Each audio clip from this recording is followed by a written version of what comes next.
Good evening बच्चों। Good evening good sir. Evening sir. Good evening. Good evening sir. Good evening बेटा। Good evening. Sir link भेज दीजिए। भिजवाता हूँ बेटा।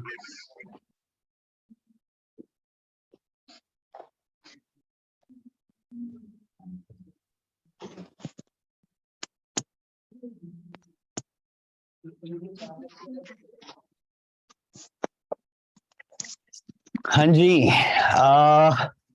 एसी में लास्ट क्लास में थोड़ा सा मुझे लग रहा था कि बच्चों के सर के ऊपर से निकल रही हैं चीजें। क्या ऐसा हुआ था?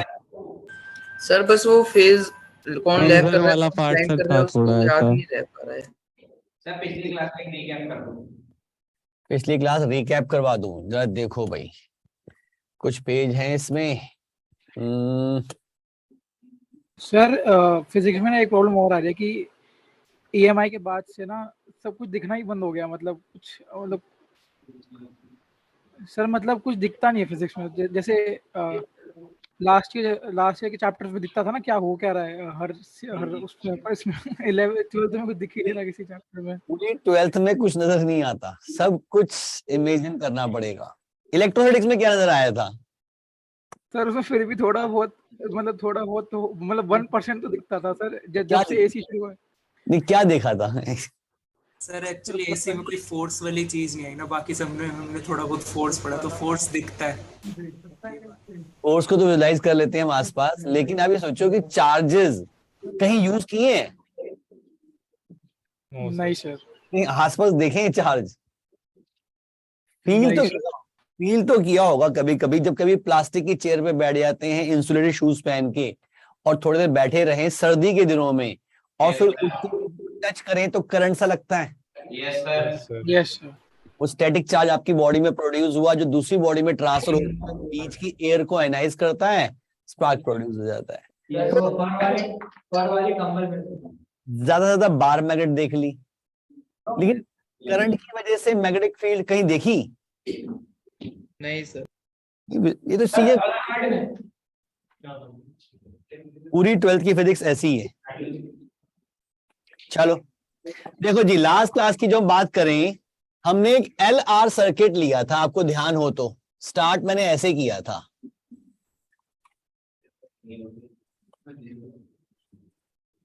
और ये सोर्स, दोनों में करंट सेम थी सीरीज में। Yes sir. करंट को अगर मैंने एज्यूम किया I not sine omega T, तो मैं L के अक्रॉस जो पोटेंशियल डिफरेंस होगा उसको कह सकता हूं I not into XL sine of omega t plus pi by 2, और पोटेंशियल अक्रॉस रेजिस्टेंस को कह सकता हूं I not into R sine of omega T L और R की बेसिक जो नेचर था उसके अकॉर्डिंग। Yes sir. अनिकेत पूछ रहा है सर व्हाट इज ससेप्टिबिलिटी? मैंने ससेप्टिबिलिटी के बारे में कुछ नहीं बताया कभी। बताया था सर मैग्नेटिक में कि वो आई बाय एच होती है।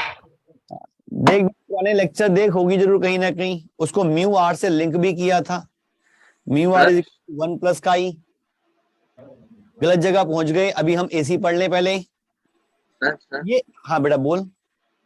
सर आपने जब फेज एनालिसिस करा था तो उसमें ना सर आपने पीक वैल्यू ली थी। ये भी पीक वैल्यू ही है। अच्छा, फेज एनालाइज करते हुए? Yes sir. हाँ बिल्कुल, पीक वैल्यू लेते हैं या आरएमएस लेते हैं? सर वहाँ पे पीक वैल्यू आपने ली, वो वाला समझ नहीं आया कि आपने पीक वैल्यू बता, अभी बताता हूं बेटा।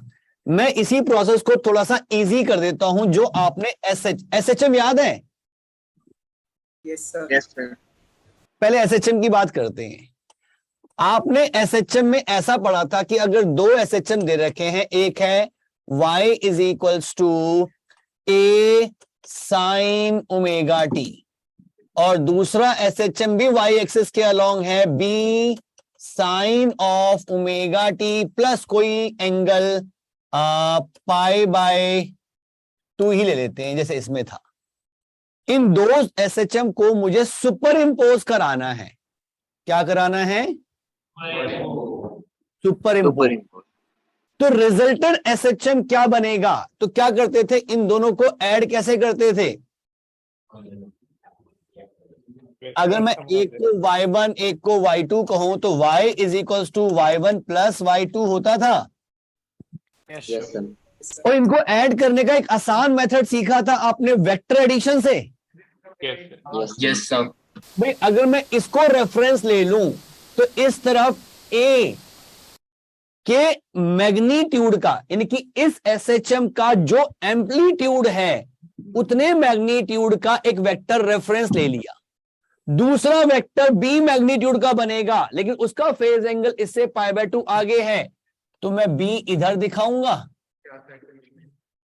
और इनका रिजल्टेंट ये आएगा जिसका मैग्नीट्यूड होगा √a² प्लस b²। सपोज ये एंगल फाई है तो मैं कह सकता हूं कि tan फाई की वैल्यू b/a होगी। Yes sir. तो Yes, आप sir. y की डायरेक्ट इक्वेशन लिखते थे इसकी इक्वेशन, मतलब एम्पलीट्यूड तो हो गया √a² plus b², sine of omega t, ये वाला वेक्टर इससे फाई फेज आगे है, plus phi where phi is tan inverse b/a। क्या ये काम एसएचएम में किया था? Yes sir. Yes sir. तो वही चीज तो आ रही है, ध्यान से देख। अरे वैसी ही तो दो इक्वेशन है, एक का एम्पलीट्यूड यानी कि इसका एम्पलीट्यूड, दूसरे का एम्पलीट्यूड और फेज डिफरेंस π/2, किसी एक को रेफरेंस लेके इनका रिजल्टेंट निकाल सकते हो। Yes sir.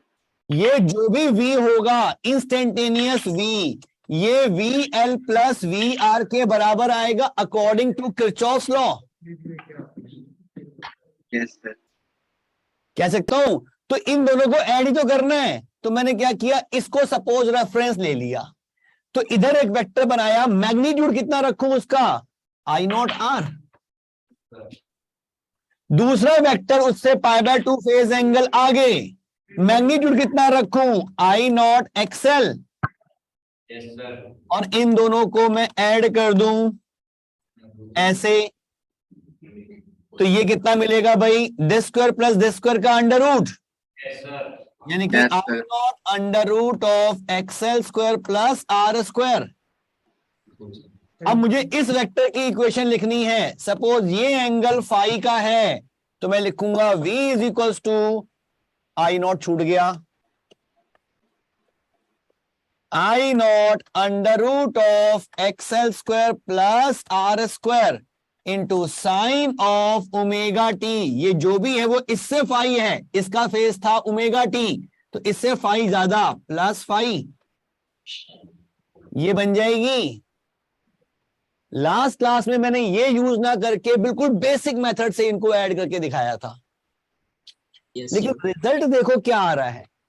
रिजल्ट में ये मैग्नीट्यूड जो आ रहा है, ये इसका कह सकते हैं कि मैक्सिमम वैल्यू, v की मैक्सिमम वैल्यू वो इस डायग्राम से मिल रही है, और ये फेज एंगल यहां एंगल से मिल रहा है। तो मैं इनको बेसिक मेथड से ऐड क्यों करूं, हमने एक नया मेथड बनाया जिसे हम कहते हैं फेजर डायग्राम, फेजर एनालिसिस। अब वो क्या है उसको विजुलाइज करना है, ये हमने लास्ट क्लास में सीखा था। अब हमें करना क्या है मैं वो बता रहा हूं।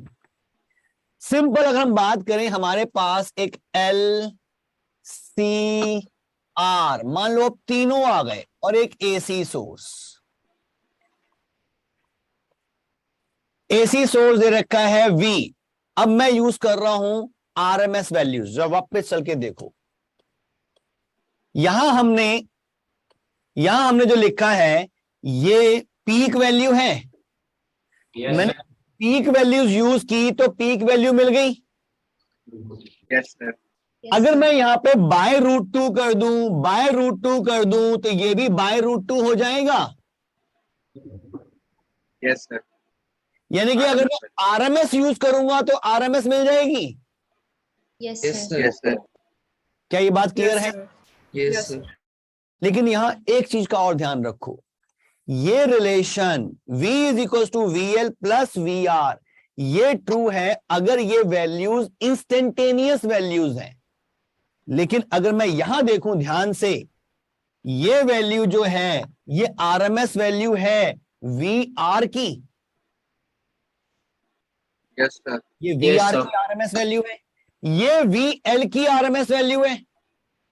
Yes sir. तो जो रिजल्टेंट की आरएमएस वैल्यू आ रही है वो इन दोनों के एडिशन से नहीं आ रही, इनके स्क्वायर को ऐड करके फिर अंडर रूट करने पर आ रही है। क्या ये बात समझ में आई? Yes sir. Yes, sir.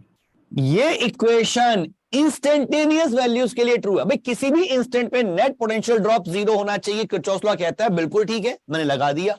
लेकिन अब हम इंस्टेंटेनियस वैल्यूज को लेके काम नहीं करेंगे, हम काम करेंगे आरएमएस वैल्यू को, क्योंकि क्वेश्चन में भी हमें वही दे रखा होता है।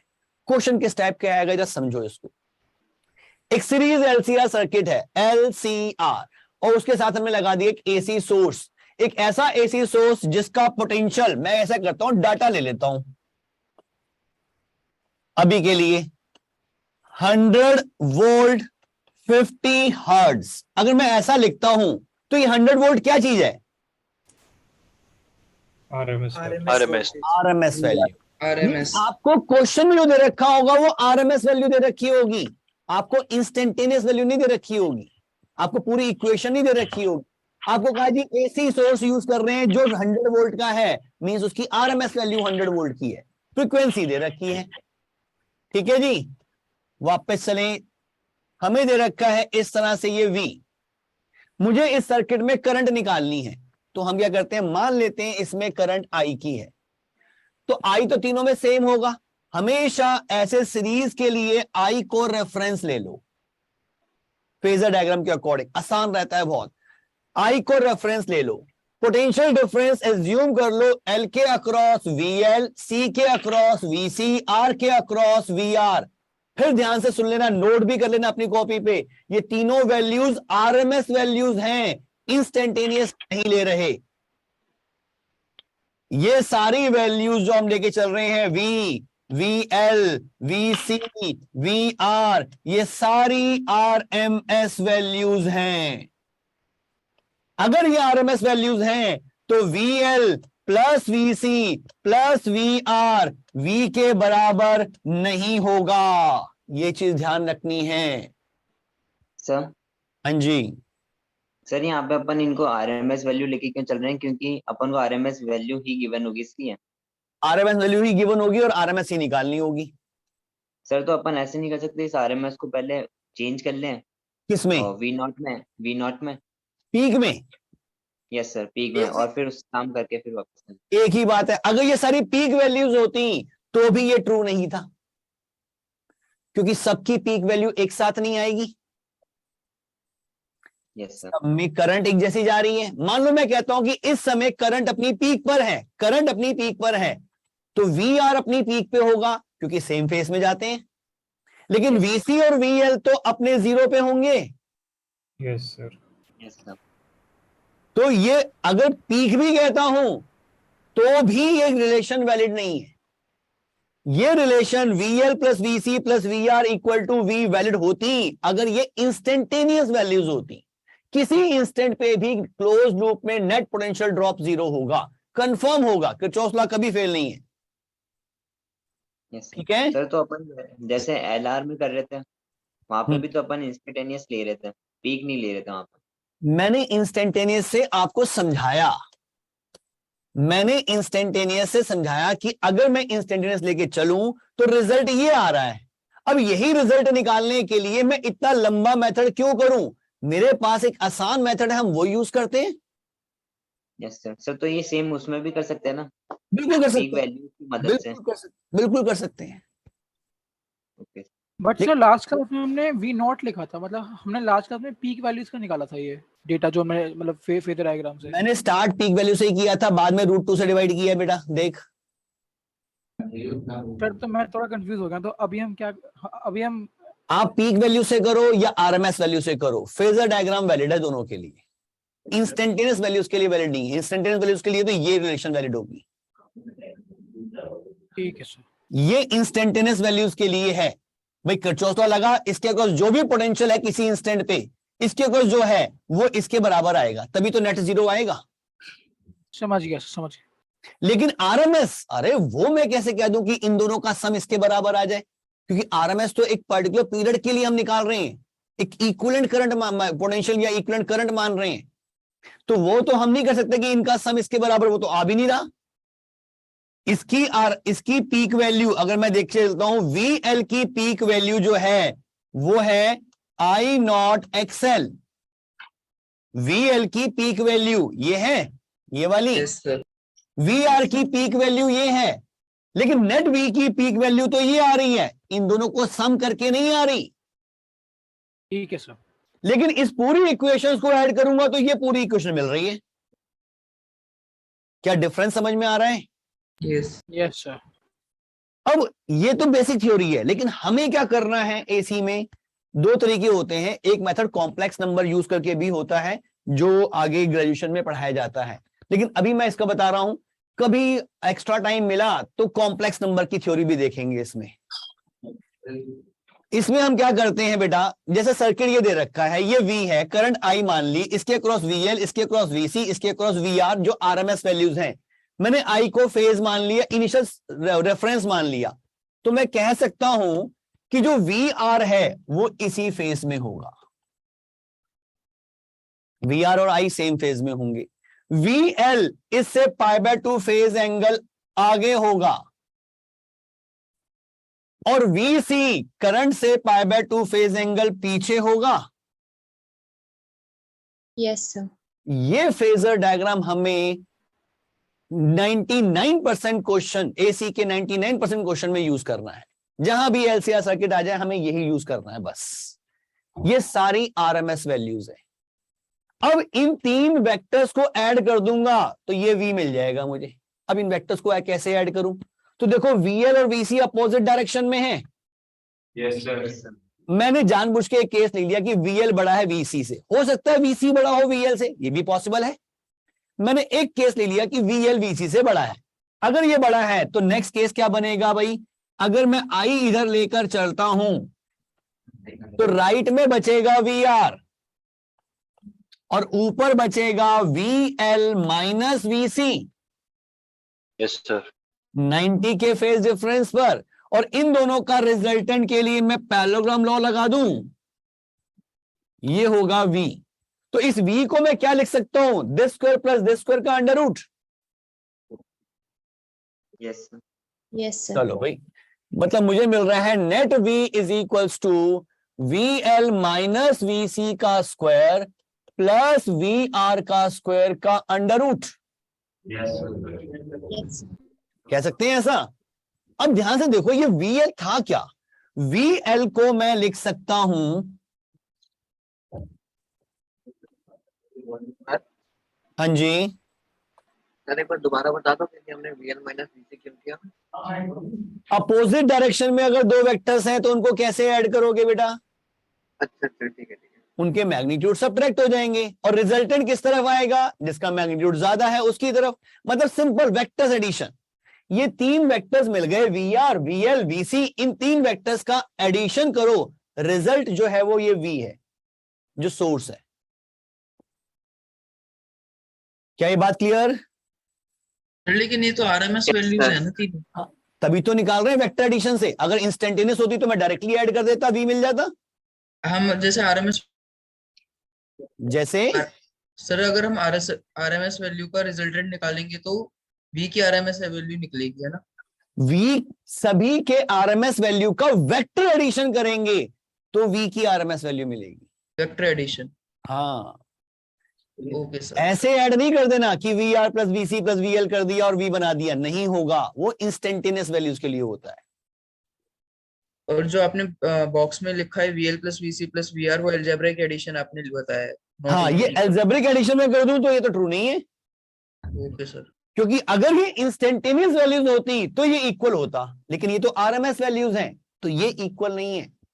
ये कितना आ रहा है? VR कितना रहा है? वो ये आ रहा है। Yes sir.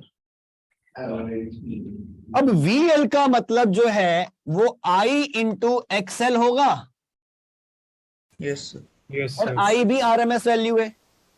VC का मतलब I into XC, Yes, sir.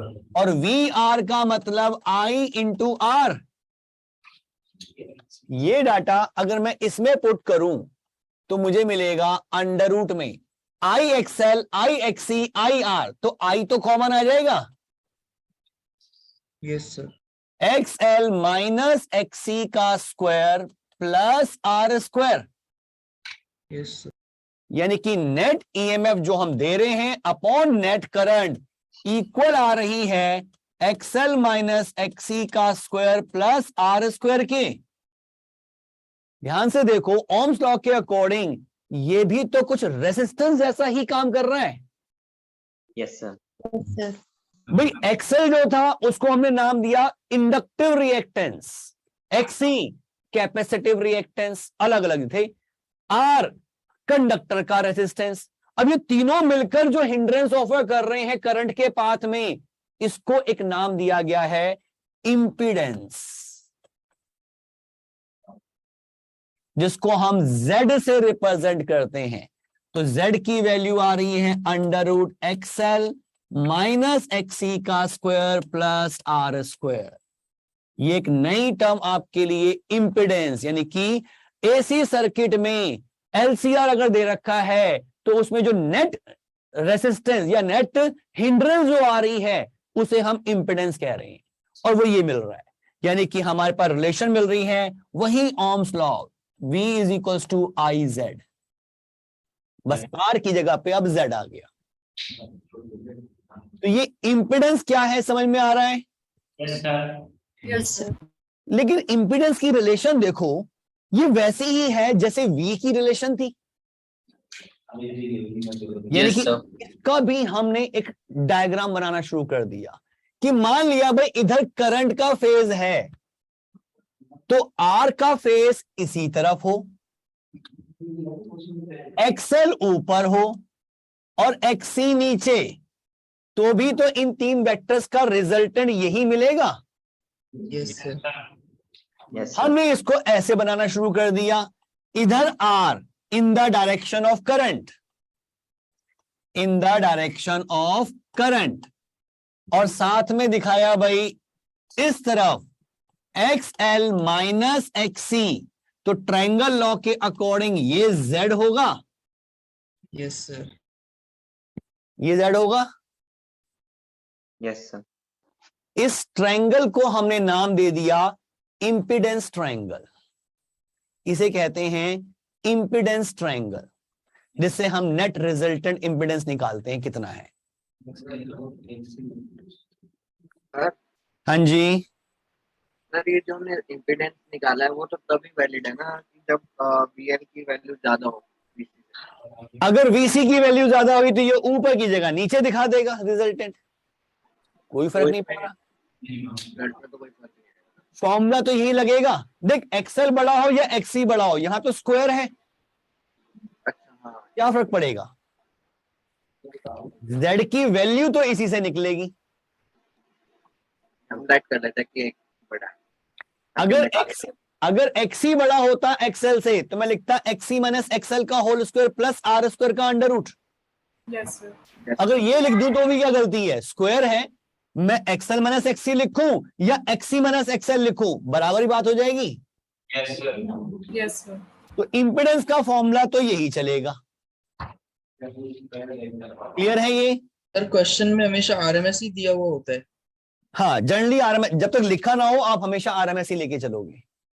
लिखा होगा तो स्पेशली लिखा होगा कि ये पीक वैल्यू है, ये इंस्टेंटेनियस वैल्यू है। अगर सिंपल दे रखा है कि इसमें एक ऑल्टरनेटिंग करंट जा रही है 10 एम्पियर की, मतलब वो आरएमएस है।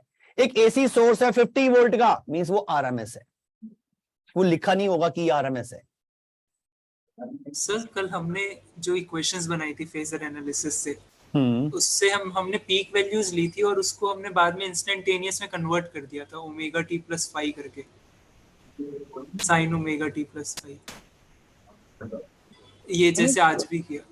ये हमने ऐसे ही लिया था, ये करंट ली थी, ये पोटेंशियल लिए थे, ये सारी इंस्टेंटेनियस वैल्यूज थी। सर एक तो बेसिक मेथड से किया था कल हमने, हाँ एक फेजर एनालिसिस में जब हमने पीक वैल्यूज लेकर किया था, बिल्कुल तो उसमें जब हमने वेक्टर एडिशन करी तो हमारे पास पीक वैल्यू का आंसर आया। बिल्कुल। तो हमने उसमें सर फिर sign omega t plus five किया, बिल्कुल। तो हमने उसको इंस्टेंटेनियस में कन्वर्ट कर दिया, बिल्कुल एक रिलेशन बना लिया, अगर चाहिए हो तो वो भी बना सकते हैं हम, और ऐसा ही हम आरएमएस में भी कर सकते हैं। बिल्कुल कर सकते हैं। आरएमएस से पीक बनाना या पीक से आरएमएस बनाना वो भी आसान है। ओके सर, ठीक सर है एक बार कैसे बनाते हैं वो बता दो, आपने √2 कैसे लगाया इधर? यहां तो मैंने अपनी तरह से लगा दिया भाई, अगर इसको √2 से डिवाइड कर दूं, इसको √2 से डिवाइड कर दूं, तो ये आंसर भी बाय √2 आ जाएगा। Yes sir. यानी कि देखा जाए तो अब ये आरएमएस वैल्यू हो चुकी है V Yes, not sir. By √2, ये भी आरएमएस हो चुकी है, यस सर। तो ये भी आरएमएस हो गई। Yes sir. यानी कि ये फेजर डायग्राम जो है ये पीक वैल्यू के लिए भी वैलिड है और आरएमएस के लिए भी वैलिड है। Yes sir. अब ये बनाया कैसे था, हमें ये फाई चाहिए था बस, और फाई में इसी ट्रायंगल से निकाल सकता हूं। Yes sir.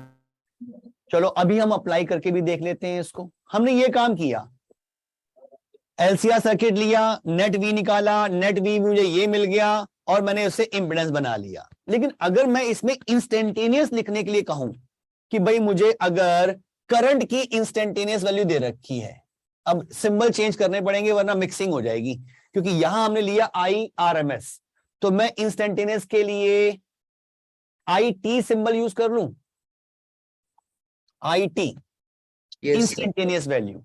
तो ये वैल्यू होगी आई, एक मिनट,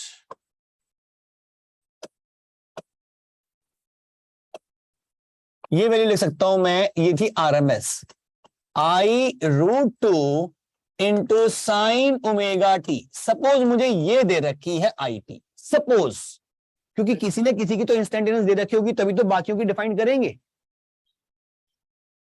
अगर आई टी ये दे रखी है तो VLT क्या लिखूंगा मैं, आप बताओ मुझे, VL इंस्टेंटेनियस क्या लिखूं? आई √2 फेज में XL 5/2 ऐड होगा। I √2 XL into sine of Sin omega omega t टी प्लस प्लस π/2। यस। यस VCT क्या लिखूं? सर, एक्सेल की जगह XC आ जाएगा और -2 प्लस की जगह -π/2। बिल्कुल, sine of omega t minus π/2। और VRT क्या लिखूं? I √2 into R sine of omega t. Yes sir. Yes, yes sir. Sir. ठीक, अगर मैं उसको बिल्कुल बेसिक मेथड से इन तीनों को ऐड करता हूं तो मुझे नेट V मिलना चाहिए। Yes sir. यानी कि मैं कह सकता हूं कि VT is equals to VLT plus VCT plus VRT तो होगा ही होगा। Yes sir. मान लो ये 3 SHM है, इन 3 SHM को ऐड करना है, इनका रिजल्टेंट निकालना है, तो ऐसे ही करोगे। अरे किसी एक को रेफरेंस ले लोगे, बाकी वेक्टर्स बनाओगे, तो इसका रिजल्टेंट तो ये मिल रहा है। यानी कि इन तीनों का रिजल्टेंट, ये जो VT मिलना चाहिए वो मैं अब डायरेक्ट लिख सकता हूं।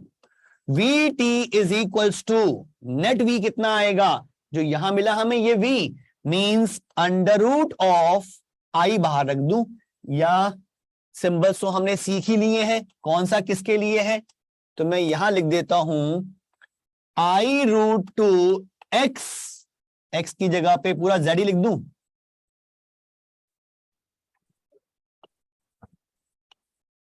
सर हम डायरेक्टली √2 इंटू वी नहीं कह सकते?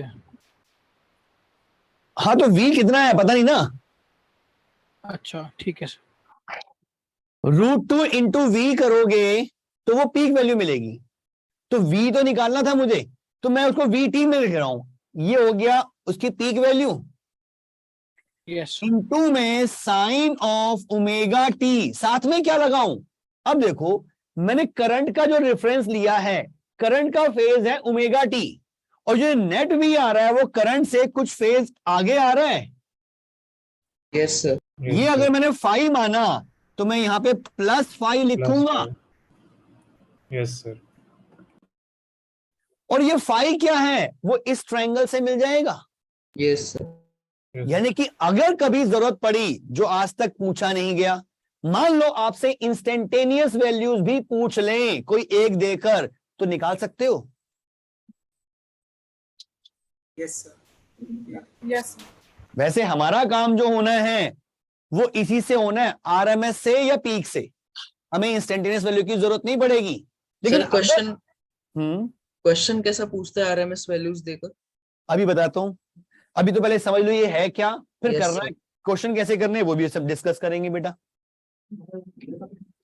अब ये चीज देखो, जैसे हम नॉर्मल सर्किट सॉल्व करते थे कि एक डीसी सर्किट है, एक बैटरी लगी हुई है, कुछ रेजिस्टेंस लगे हुए हैं और मुझे निकालना है उसमें करंट कितनी जा रही है। तो हम क्या करते थे, पहले इक्विवेलेंट रेजिस्टेंस निकाल लेते थे। Yes sir. Yes sir. फिर V पता है, इक्विवेलेंट रेजिस्टेंस पता है, तो करंट निकाल लेंगे। ऐसे ही करते थे। Yes sir. वही काम हम इसमें भी कर सकते हैं। देखो हमें करंट निकालनी है, करंट अगर I निकालनी है तो V/Z से करंट निकल सकती है। Yes sir. V जो सोर्स मुझे दे रखा होगा, V जो सोर्स दे रखा है, और Z है इंपेडेंस, Z है इंपेडेंस। तो इंपेडेंस में इस फॉर्मूले से निकालकर रेजिस्टेंस की तरह यूज करके नॉर्मली करंट निकाल सकता हूं। RMS yes sir. अब बस ये रह जाएगा, कई बार वो पूछ लेते हैं कि इस एलसीआर सर्किट में अगर मुझे ये डाटा दे रखा है, इनकी वैल्यू सब दे रखी हैं, और पूछ ले भाई करंट कितनी है, निकाल ली, वो तो आराम से आ गई। लेकिन वो ये पूछेंगे करंट और पोटेंशियल में फेज डिफरेंस कितना है। तो इस डायग्राम में देखो वो फेज डिफरेंस ये फाई का है। Yes sir. अगर मैं यहाँ पे 10 फाई लिखूं तो 10 फाई की वैल्यू कितनी आएगी? VL minus VC by VR। ध्यान रखना 10 फाई की वैल्यू आ रही है VL minus VC upon VR। Yes sir. जरा VL VC VR की ये वैल्यूज पुट करो तो I कॉमन आके कट जाएगा और ये XL minus XC upon R आ जाएगा। Yes, sir. Yes sir. और अगर मैं इस इंपेडेंस ट्रायंगल में देखूं तो XL minus XC upon R, यानी कि ये एंगल भी फाई का ही है। Yes sir.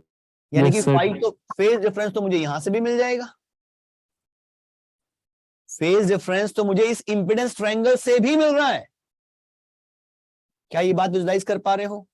Yes sir.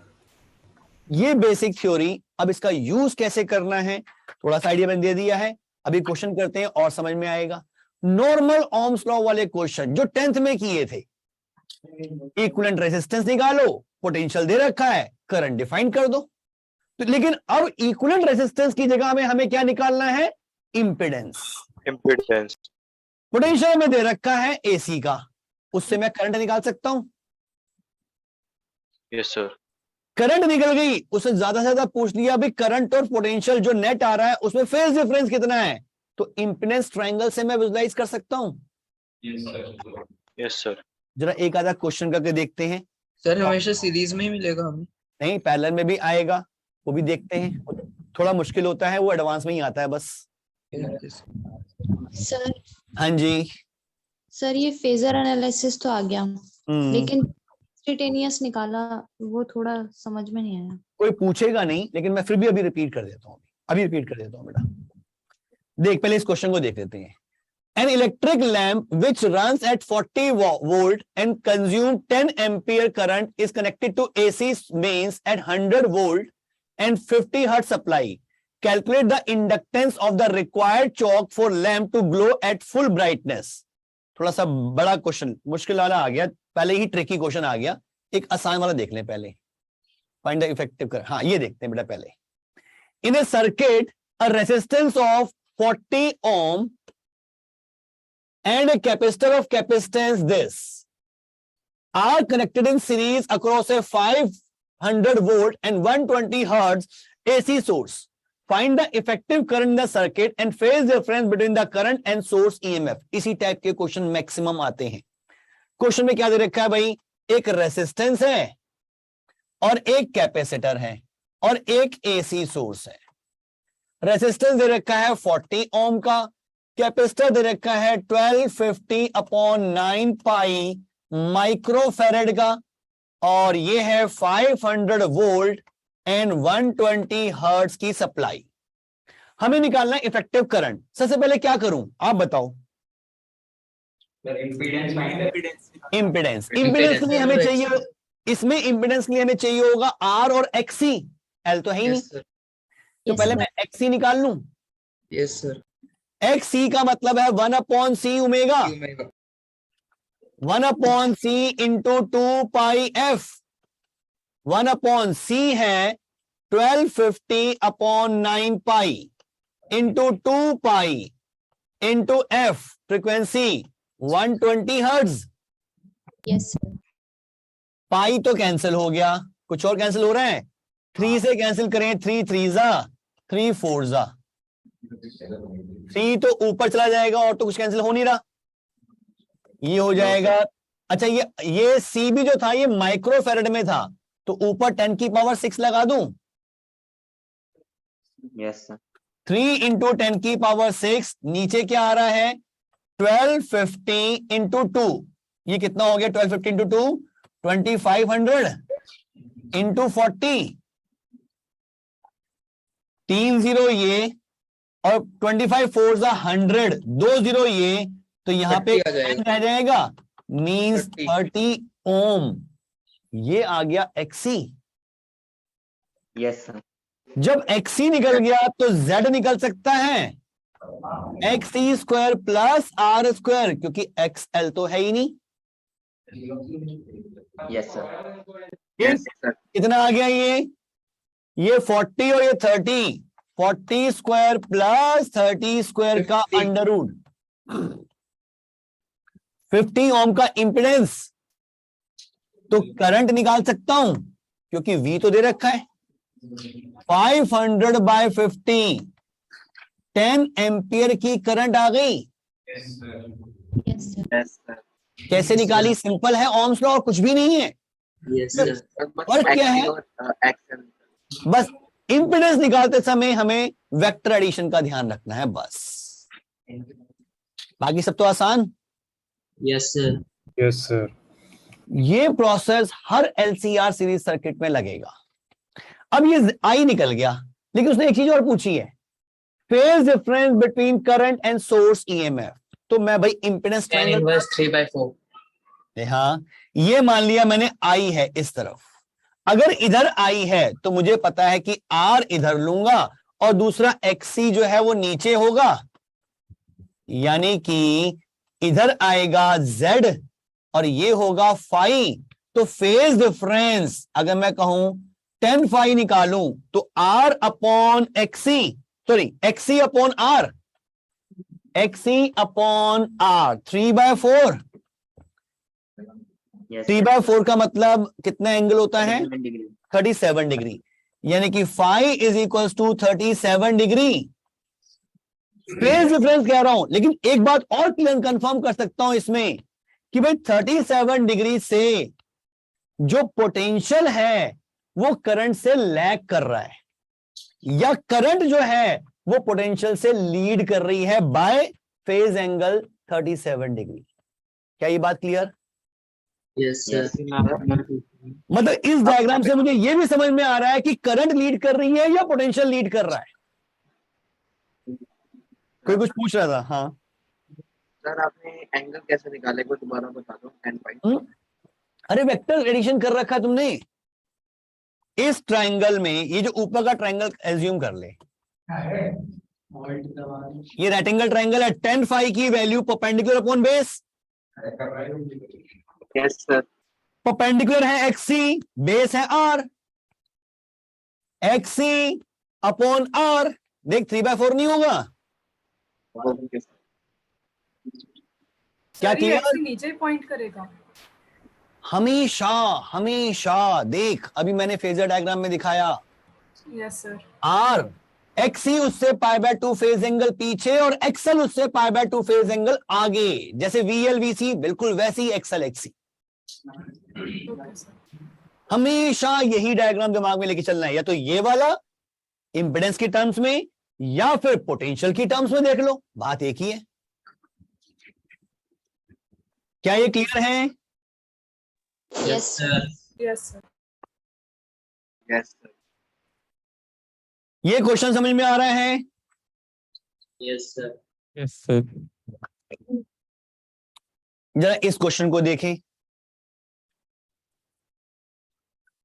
N AC source of angular frequency omega, कोई एक एसी सोर्स है, उसकी angular frequency omega is fed across a resistance R, एक रेजिस्टेंस, एक कैपेसिटर सी इन सीरीज, इतना ही पार्ट है। The current register is I, current I दे रखी है।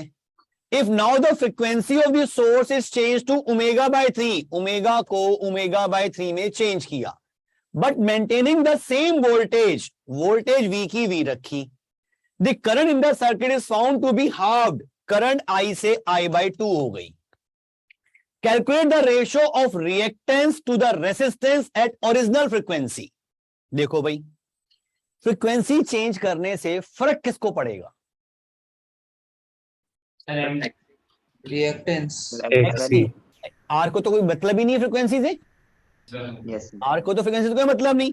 तो भाई देखें, पहले अगर मैं देखता हूं करंट आई का मतलब V अपॉन ओरिजिनल Z, यानी कि X C square plus R square का अंडर रूट। आई बाई 2 का मतलब V तो वही है, लेकिन एक्स सी चेंज हो गया, X C dash plus R square, R तो वही रहेगा। ये दो इक्वेशंस कैसे लिखी समझ में आ रहा है? Yes sir. सेकंड वाली में आई समझ। ये है I is to V upon Z initial stage में। Yes sir. बाद में क्या किया, फ्रीक्वेंसी चेंज कर दी। फ्रीक्वेंसी चेंज की तो XC चेंज हो चुका होगा। Yes sir. जो XC चेंज हुआ उसको मैंने XC डैश लिख दिया। Yes sir. तो उसकी वजह से करंट कहां भाई, I से I बाय 2 हो गई है, तो करंट की जगह पे I बाय 2 लिख दिया, V वही रखा हुआ है। Sir okay sir. Sir XC dash 3XC नहीं होगा? हाँ वो बना लेते हैं, देखो सिंपल हो जाएगा। बिल्कुल ठीक कह रहे हो बेटा। XC का फॉर्मूला होता है 1 अपॉन C ओमेगा। देखा जाए तो ओमेगा को 1/3 किया, इसका मतलब XC डैश 3 टाइम्स XC हो जाएगा। Yes sir. तो पुट कर सकता हूं मैं, कर सकता हूं कि नहीं? Yes sir. मुझे निकालना क्या है, XC और R की रेशो निकालनी है, ओरिजिनल XC और R की रेशो। उसने कहा ना, calculate the ratio of reactance to resistance at the original frequency, यानी कि ओरिजिनल XC और R की रेशो निकालनी है। तो मैं XC डैश को हटा दूं, मैं इस इक्वेशन को लिख रहा हूं XC square plus R square का under root is equal to V upon I, और इसको लिख रहा हूं अंडर रूट ऑफ, स्क्वायर रह गया, स्क्वायर रह गया था बेटा यहां पे, यहां इसका आएगा तो आ जाएगा 9XC का square plus R square is equal to V upon I। ये 2 ऊपर चला जाएगा। क्या ये इक्वेशंस ऐसे मैनिपुलेट हो जाएंगी? Yes sir. क्या करूं अब आप बताओ? डिवाइड करो, ये तो खत्म VI तो, और स्क्वायरिंग भी कर दो साथ साथ। तो XC का square plus R square upon 9XC का square plus R square is equals to 1/2 का स्क्वायर मतलब 1/4। आराम से रेशो मिल जाएगी। 4XC का square plus 4R square is equals to 9XC का स्क्वायर प्लस R स्क्वायर। तो ये आ गया 3R square is equals to 5XC का स्क्वायर।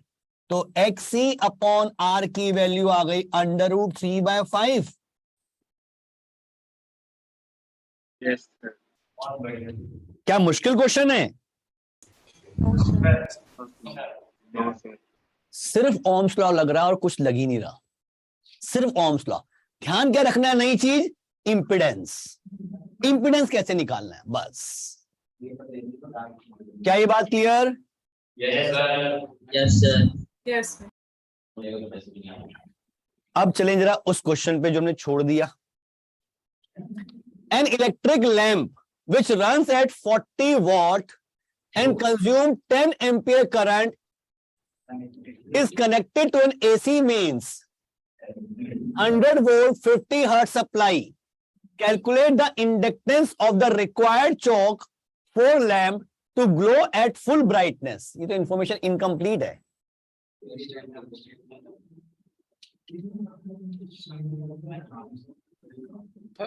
ये इनकम्प्लीट है। एल या फिर सी देना चाहिए था। नहीं, हाँ, चौक जो मतलब होता है LR सर्किट। सर तो फिर तो इंडक्टेंस चाहिए होगा ना इस क्वेश्चन में। हाँ, ये इनकम्प्लीट है, छोड़ दो इसको अभी, इसे कंप्लीट करके दिखाऊंगा फिर मैं। आ जाओ भी इस क्वेश्चन पे। इन ए सीरीज RL सर्किट, यानी कि अब हमें सर्किट में दे रखा है R और L। L की वैल्यू गिवन है, R की वैल्यू भी गिवन है, and AC source of EMF, source का EMF V भी गिवन है, 50 hertz is applied. Find the current impedance, find the circuit impedance and phase difference of EMF and current in circuit। जल्दी से निकालो आप, इस क्वेश्चन को आप लोग करो।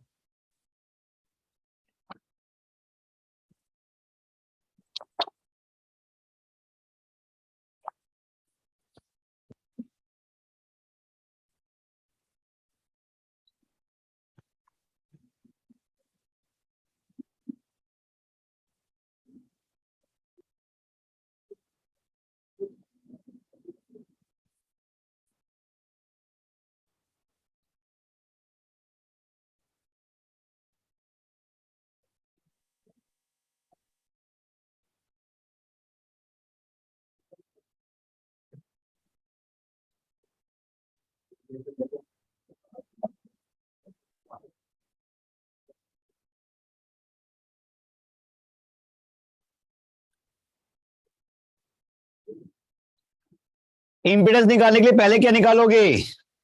एक्सेल। बहुत बढ़िया। कितना आया एक्सेल? 17500 by 11 pi। अच्छा भाई, फ्रैक्शन में आ रहा है सर 795.5। 795.5। ये तो बड़ी गंदी सी कैलकुलेशन हो जाएगी फिर तो। मेरे को लग रहा है ये पाई होना चाहिए था। है बेटा, क्या होना चाहिए था? यस सर, ये 11 अगर पाई होता मिली हेनरी में दे रखा है ना। सब बोलोगे तो गड़बड़ हो जाएगी। 175 में पाई होता तो कुछ बन सकता था। पाई होता तो हाँ, सही कह रहे हो, तो वो पाई कट जाता।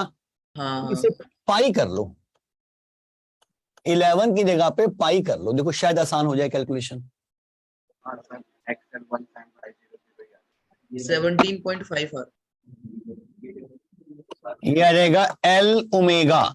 L मतलब हो गया 170 बाय पाई इंटू 10 की power -3 omega 2 pi F। F is 50 hertz, तो पाई कैंसिल हो गया, 50 2 जा 100, तो ये रह गया 10 की पावर -1, 17.5 ओम आ गया। R दे रखा है। अब नेक्स्ट क्या काम है भाई, क्या निकालना है हमें? √R² + XL²। कर लोगे? Yes sir. XL² + R² का √।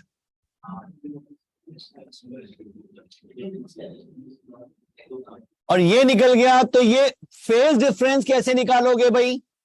XL/R, 10 XL/R। Pi is equals to 10 inverse of XL/R मिलेगा।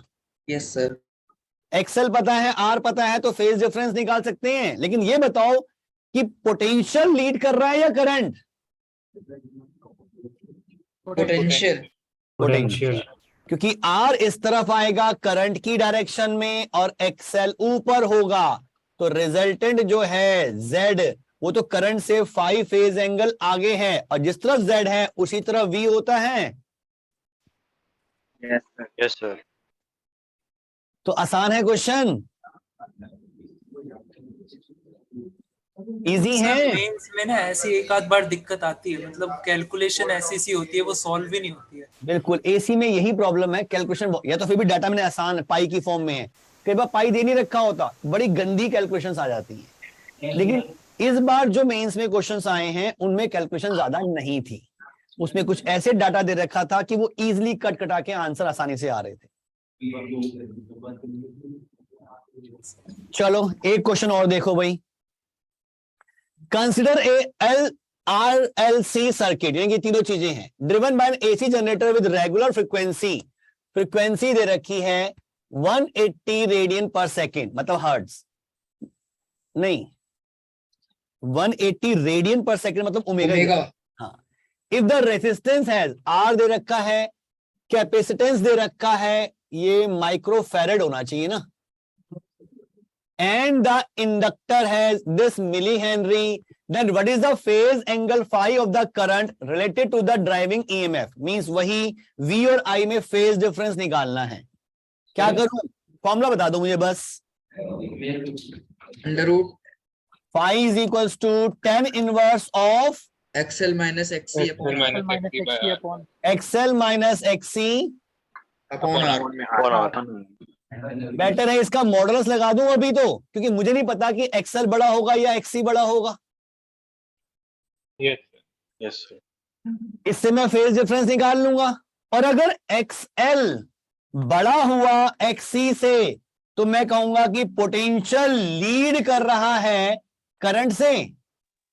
Yes sir. और उसका उल्टा हुआ तो करंट लीड कर रही है पोटेंशियल से। Yes sir. क्या ये बात क्लियर? Yes sir. कैलकुलेशन वाला पार्ट कर लोगे। XL निकालना है L ओमेगा, L ओमेगा, और XC निकालना है 1/C ओमेगा। ठीक है, कहीं पे भी आपको लिखा हुआ आ जाए कॉइल, तो ध्यान रखना कॉइल में अगर कुछ और स्पेसिफाई नहीं कर रखा तो दिमाग में लेके चलना कि वो LR सर्किट हो सकता है। कॉइल मतलब LR सर्किट। एक क्वेश्चन मेरे दिमाग में आ रहा है, जरा उसको देख लूं। देखो भाई, हमें एक कॉइल दे रखी है, उस कॉइल के अक्रॉस अगर मैं डायरेक्ट करंट लगाता हूं 100 वोल्ट की, तो करंट आती है 10 एम्पियर की। अब डाटा मेरा आरबीटी होगा तो कैलकुलेशन थोड़ी बड़ी हो सकती है, लेकिन लॉजिक समझ में आना चाहिए। लेकिन अगर मैं एसी लगाता हूं 100 वोल्ट 50 हर्ट्ज की, तो करंट आती है 5 एम्पियर की। अगर उस कॉइल का रेजिस्टेंस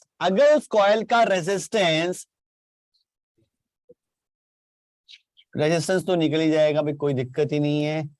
हमें निकालना है उस कॉइल का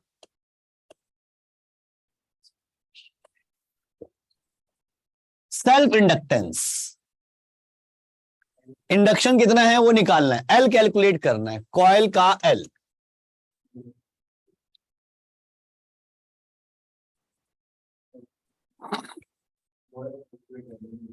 क्या क्वेश्चन समझ में आ रहा है मैं क्या पूछ रहा हूं? Yes sir.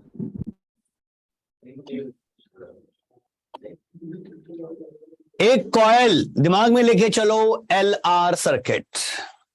डीसी लगाया 100 वोल्ट तो करंट 10 एम्पियर की, एसी 100 वोल्ट 50 हर्ट्ज तो करंट 5 एम्पियर की। तो बताना है उस कॉइल का सेल्फ इंडक्टेंस कितना है। क्या करोगे मुझे प्रोसेस बता दो सर। पहले वाला जो करंट है वो कौन सा है? डीसी से तो रेजिस्टेंस आ जाएगी। एक एक करके। हाँ आदित्य कुछ कह रहा था। हाँ तो डीसी से तो रेजिस्टेंस निकाल लेना। बहुत बढ़िया, क्योंकि जब डीसी लगाई तो एल का रोल तो खत्म। यस। यानी कि मैं कह सकता हूं कि रेजिस्टेंस की वैल्यू 100/10 ओम आ गई। बिल्कुल ठीक है। Yes. अब क्या करूं? सर Z निकाल लेंगे, इम्पीडेंस। बहुत बढ़िया, इससे मिल जाएगा Z जो आएगा 100/5 100/5 मतलब 20 ओम। Yes sir. अब फेज डायग्राम से सर एक्सेल निकाल लेंगे। एक्सेल है हमारे पास ओमेगा और पता R है है। Z² is equal to XL² plus R²। Yes sir. Z पता है, R पता है, तो XL मिल जाएगा। 20 का square is equal to XL² plus 10 का स्क्वायर। XL कितना आ रहा है? 400 माइनस 100 300 का अंडर रूट 3 इंटू 10। ठीक लिखा है। और XL होता है L omega. Yes sir. Omega का मतलब 2πf। यस। निकालना है मुझे L, तो आ जाएगा 10√3/2πf।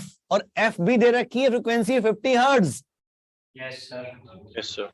पुट करके L भी निकल जाएगा। Yes sir. तो ये क्वेश्चन समझ में आ रहे हैं। बहुत ही Yes, आसान sir. क्वेश्चन है एसी के, बहुत इजी क्वेश्चन। मैं इसका जब कॉम्प्लेक्स पार्ट बताऊंगा, थोड़ा टाइम लगेगा उसके लिए, तो और आसान हो जाएगा। हाँ बेटा। सर एक बार आपने Z कैसे निकाला? है बेटा। सर आपने Z कैसे निकाला?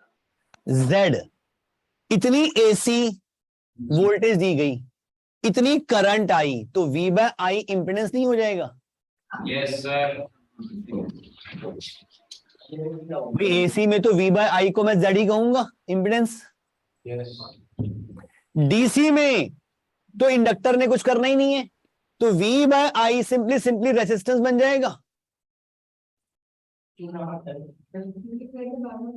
सर यही चीज समझ नहीं आ रही, हम डीसी में एल का रोल निगलेक्ट क्यों कर रहे हैं?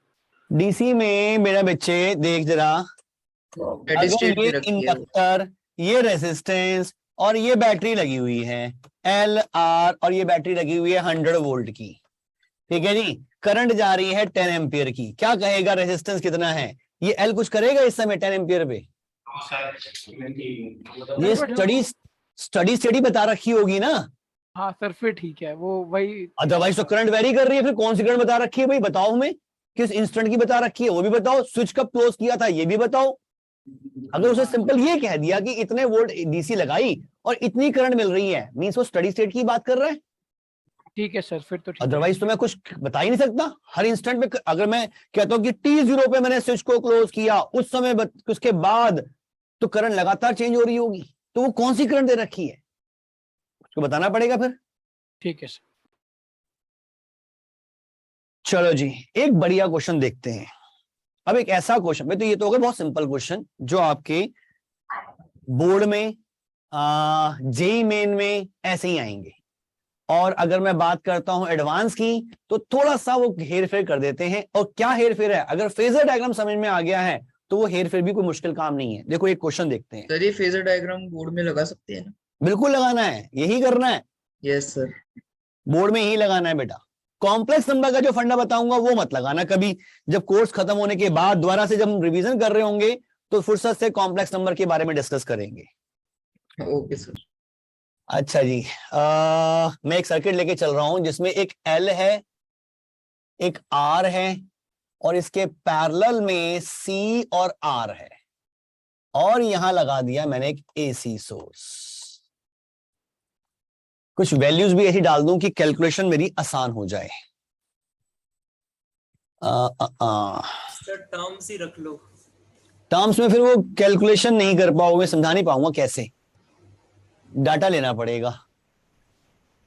मैं इनके ना एक्सएल और एक्सी लिख देता हूं जो कैलकुलेट ना करने पड़े। ये रेसिस्टेंस अगर मैं लेता हूं, मैं एक मिनट सोच लूं बेटा, आई वी, तो ये ऊपर है। अगर मुझे चाहिए यहां पर एंगल्स, तो ये आ जाएगा √3, 10√3 ओम और 10 ओम। और ये वाला मैं लेके चलता हूं 10/√3 ओम और 10 ओम, और ये कुछ भी मान लेते हैं 100। लेकिन इनका रिजल्टेंट क्या आएगा जरा ये भी देखना पड़ेगा, वो कंफ्यूज ना करे। इनका रिजल्टेंट कितना आएगा जरा देख सकते हो? सर ये इंडक्टर 200 200 नहीं 20 आ जाएगा ना, ये तो 20 आ जाएगा। इनका रिजल्टेंट कितना आएगा? 20/√3 20/√3 आएगा।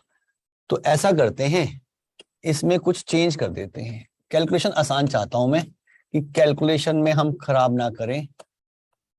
अब तो फिर से वही आ जाएगा। Yes sir. अच्छा जी, अब ठीक है। कुछ भी फ्रीक्वेंसी दे रखी है, मुझे फर्क ही नहीं पड़ रहा अब, क्योंकि मैंने एक्सएल और एक्सी तो लिख ही दी है। ये सर्किट दे रखा है, दो पार्ट पैरेलल में है। आपसे पूछा गया बैटरी से जो करंट जा रही है उसकी वैल्यू, मतलब इस सोर्स से जो करंट जा रही है उसकी वैल्यू निकालो। सर ये आपने एल लिखा है, क्या लिखा है ये? ये सब ये मैंने लिखा है XL, ये लिखा है XC। Okay sir. मैंने पूरा कैलकुलेट ही कर दिया, क्योंकि फिर मैं L दूंगा, C दूंगा, कैलकुलेट करोगे कुछ और आ गया, कैलकुलेशन मुश्किल हो जाएंगी। मैंने डायरेक्टली एक्सएल और एक्सी दे दिए। इन दोनों के सर ओम भी होती है। हाँ हाँ, इनकी भाई है तो रेजिस्टेंस ही, हिंड्रेंस वाला पार्ट ही तो है, तो और रेजिस्ट वही ओम ही रहेगी। अब क्वेश्चन मेरा क्या है कि ये इस पार्ट में यानी कि सोर्स से जो करंट निकल रही है उसकी वैल्यू निकालो। सोर्स से जो करंट निकल रही है उसकी वैल्यू का मतलब उसकी आरएमएस वैल्यू पूछी है, यस क्योंकि सर। आरएमएस रखी है, तो वो करंट निकालनी है कितनी है, क्या सर करेंगे? दो अलग अलग दोनों के दोनों की आप करंट इम्पीडेंस ले लेंगे और फिर पैरेलल का लगा देंगे। करो जरा, पैरेलल का Yes, क्या sir. लगा दोगे? पैरेलल में कैसे Yes, sir. करते हैं पता है? No sir. नहीं सर, पहले का इम्पीडेंस लगा देंगे, नीचे वाले सर, का दो इम्पीडेंस सीरीज लगा देखते देंगे, हैं। फिर जो रेजिस्टेंस में करते हैं वैसे ही कर देंगे। अगर रेजिस्टेंस में जैसे करते हैं वैसे ही करना होता तो यहां क्यों नहीं कर रहे थे? यहां पे एक्सएल स्क्वायर दो प्लस part आर में स्क्वायर का अंडर रूट क्यों कर रहे थे भाई? ये बात भी है सर। यहां सीरीज में Yes, थे, sir. ऐसे ही ऐड कर देते, इसका ओम ऐड करके नेट ओम निकाल लेते जेड। ये इतना Yes, लंबा sir. काम क्यों किया? ये क्यों कर दिया? मेरा sir. लॉजिक समझ में आ रहा है? सर इसका आंसर तो बताओ। दो पार्ट में देख सीरीज लेंगे। सीरीज में तो मैं कर नहीं पा रहा, पैरेलल में आप करने के लिए कह रहे हो, तो काम तो गलत है। Sir 10 ampere. किसने कहा था कुछ? सर, आदित्य आंसर कुछ बोल रहा था? पार्ट में देंगे। आदित्य, हाँ आदित्य कुछ बोल रहा था बेटा। सर ऊपर वाले सर्किट में पहले देखेंगे कि 100 वोल्ट का एसी पोटेंशियल डिफरेंस दिया, और फिर नीचे वाले पार्ट में देखेंगे। फिर दोनों में अलग अलग करंट निकाल ली। यहां मान लो I1 और यहां पर I2 मैं निकाल सकता हूं अलग अलग सॉल्व करके। उसके बाद क्या करूं? मुझे तो यहां की करंट चाहिए। सर दोनों का फेज भी पता है हमें, एक दूसरे के रिस्पेक्ट में हाँ। फेज देख लेंगे। बिल्कुल, यही चीज देखनी पड़ेगी आपको। फेज के बिना आप इन I1 I2 को भी ऐड नहीं कर सकते। आपको क्या पता है कि I1 I2 सेम फेज में होंगे? क्या ये पता है कि I1 I2 नो सर। तो कैसे ऐड कर दोगे ऐसे? फिर एक सूर्यांश का आंसर आया है, एक ऋषभ क्या इसी क्वेश्चन का आंसर दिया है 10 एम्पियर? गलत है सर, फेज नहीं ध्यान दिया मैंने। सूर्यांश क्या इसी क्वेश्चन का आंसर है? Yes sir. देखते हैं आपका ठीक है कि नहीं है, अभी देखते हैं। किसी के पास कोई लॉजिक इसको करने का? No sir. आदित्य काफी क्लोज है। फेज एनालिसिस करेंगे। हाँ देखो बेटा, पहले मैं I1 की बात करता हूं। अगर मैं ये I1 ले रहा हूं और ऊपर वाले का इंपेडेंस मैंने Z1 मान लिया, नीचे वाले का Z2, तो Z1 की वैल्यू कितनी आएगी? अंडर रूट ऑफ 300 प्लस 100 मतलब 20 ओम। Z2 की वैल्यू भी 20 ओम आ रही है, वही डाटा है। Yes sir. ठीक, लेकिन अब ये देखो, अगर मैंने वो I1 माना है I1, तो यहां पर होगा R और XL ऊपर, तो ये आएगा V। जो ये एंगल होगा ये निकाल सकता हूं मैं 60 degree. XL up mine upon this, ये आ गया 60 डिग्री। और इस I1 की वैल्यू भी मुझे मिल गई V अपॉन Z, ये Z होगा और V भी इसी डायरेक्शन में होगा। V अपॉन Z यानी कि 100 अपॉन 20 5 एम्पियर। क्या अभी तक का समझ में आ रहा है? सिर्फ ऊपर वाला पार्ट, इसके अक्रॉस यही तो सोर्स है। Yes sir. Yes sir. यहां तक तो कोई दिक्कत नहीं। अब नीचे वाले की बात करें। नीचे वाले में कहूं कि अगर ये I2 है तो R इसका इधर होगा, लेकिन दूसरा तो XC है वो नीचे होगा, तो रिजल्टेंट जो Z आएगा Z2, ये Z1 था वो इधर आएगा और V भी इसी डायरेक्शन में होगा। ये Z2 की वैल्यू भी 20 ओम आ रही है, तो करंट की वैल्यू इसमें भी 5 एम्पियर ही आ गई V अपॉन Z करके, क्योंकि यही V इसको भी मिल रहा है। लेकिन यहां पर जो फेज एंगल है वो XC by R is equal to 10 phi होगा। XC बाय R 1/√3 मीन्स ये 30 डिग्री का आएगा। Yes sir. मुझे इस I1 I2 का रिजल्टेंट निकालना है। इन दो फिगर्स में कॉमन क्या है? रेजिस्टेंस भी अलग अलग है। ये V, अरे ये V रिजल्टेंट V ही तो है। Yes sir. Yes sir. इसमें फिगर में V और इस फिगर का V सेम नहीं है। यानी कि अब इन दोनों का रिजल्टेंट निकालने के लिए मैंने रेफरेंस V का ले लिया। अगर इधर V है, ये वाला V अगर इधर है, तो ध्यान से देखो भाई, ये I1 इस V से 60 डिग्री पीछे, Yes, sir. I1 60 डिग्री पीछे, I2 इस V से 30 डिग्री ऊपर, I2 इससे 30 डिग्री ऊपर। अब I1 I2 का रिजल्टेंट निकाल सकते हैं। 5√2। तो नेट करंट कितनी आ गई? 5√2 एम्पियर। बहुत, सूर्यांश ने थोड़ी सी गड़बड़ की थी, पीयूष का आंसर बिल्कुल ठीक। सूर्यांश, ये बाय√2 क्यों आ गया था? सर मैंने तो तरीका ही बहुत गलत लगाया है, पता नहीं। पीयूष का आंसर बिल्कुल सही था, परफेक्ट। क्या ये लॉजिक समझ में आ रहा है? अब इसके लिए क्या चाहिए? फेजर डायग्राम समझ में आ रहे हैं तो कैसे भी क्वेश्चन आ जाए, कर सकते हैं। Yes sir. सिर्फ लिंक करना आना चाहिए। क्या ये ठीक है? अच्छा, ये भी पूछ ले कि ये जो करंट है और ये जो पोटेंशियल है, इनमें फेज डिफरेंस कितना है? तो इनके रिजल्टेंट से निकाल सकते हैं। कंपोनेंट में रिजॉल्व करके जैसे करते हो वैसे कर लो। अरे वेक्टर ही तो है। Yes sir. वेक्टर एडिशन तो अच्छी तरह से आता है। I1 I2 का कोई ना कोई रिजल्टेंट मिलेगा, उस I का रिजल्टेंट और V के बीच में एंगल पूछा है, कैलकुलेट कर सकते हैं। 45 डिग्री आएगा, तो इसमें तो 0 आ रहा है, तो 15 डिग्री पीछे हो जाओ।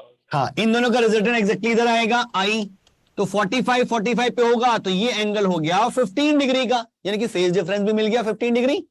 और ये भी समझ में आ गया कि I जो है वो लैग कर रहा है बाय 15 डिग्री। क्या ये क्लियर? Yes sir. ऐसे क्वेश्चन आपके एडवांस में आ सकते हैं। मतलब बहुत आसान चैप्टर है, कंपटीशन पॉइंट ऑफ व्यू से भी बहुत टफ क्वेश्चन नहीं आते इसमें। क्या ये सब क्लियर है? Yes sir. Yes sir, clear. Yes sir. अब इसी चीज को हम आगे कभी पढ़ेंगे कॉम्प्लेक्स से, तो और अच्छा लगेगा, ज्यादा बेसिक समझ में आएगा। अभी तो कुछ चीजें याद करनी पड़ेगी, ऐसे ले लो। हो सकता है कई बच्चों को तो क्लियर भी नहीं हुआ हो कि हमने क्यों ले लिया फेजर डायग्राम। मुझे लग रहा है आपके फीडबैक से, जैसे आपकी बातें आ रही हैं, कि कई बच्चों को तो समझ में नहीं आ रहा होगा कि क्यों कर लिया, लेकिन क्या करना है ये समझ में आ गया। ऐसा है? यस। वो लग रहा है मुझे। थोड़ा सा विजुलाइज करने में टाइम लगता है, करते रहो, बार बार प्रैक्टिस करो, सोचते रहो, तो कभी ना कभी समझ में आएगा। मैंने भी फर्स्ट टाइम जब पढ़ा था 12th में, मुझे तो क्लास में समझ में नहीं आया था। स्कूल में पढ़ाया गया, मैं तो सब ऊपर से निकल गया, भी क्या कर रहे हैं। फिर मेरे एक दोस्त ने बताया भी ऐसे ऐसे क्वेश्चन करने हैं, तो मैं क्वेश्चन करना तो सीख गया, लेकिन फंडा समझ नहीं आया भी क्यों कर रहे हैं। बाद में जाके कहीं 1-1.5 महीने के बाद मैं सोचता रहता था उसके बारे में, क्यों ऐसा, क्यों। करंट तो अच्छी तरह से आता था, ये नहीं आ रहा कुछ भी, क्यों हो रहा है, करना क्या है। क्वेश्चन तो मैं कर लेता हूं सोल्व, लेकिन क्यों कर रहा हूं ऐसा ये नहीं पता था। सोचते सोचते आपने आप वो चीजें विजुलाइज होने लग गई भी क्यों हो रहा है ऐसा। थोड़ा टाइम लगेगा, हो जाएगा, लेकिन जब हम कॉम्प्लेक्स नंबर से देखेंगे तो और आसान हो जाएगा। खैर, नेक्स्ट हेडिंग डाल लो भाई, average power in AC circuit. Average power in AC circuit.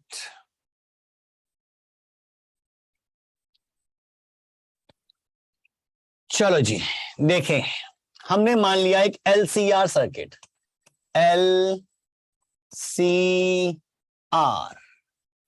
और ये एक AC सोर्स LCRV, और इसमें करंट जा रही है मान लो I की। अगर मैं लेके चलूं कि इसमें जो पोटेंशियल है वो इंस्टेंटेनियस वैल्यू, अगर मैं लेके चलूं, इंस्टेंटेनियस वैल्यू लिख रहे थे हम, VT is equals to V0 sine omega T।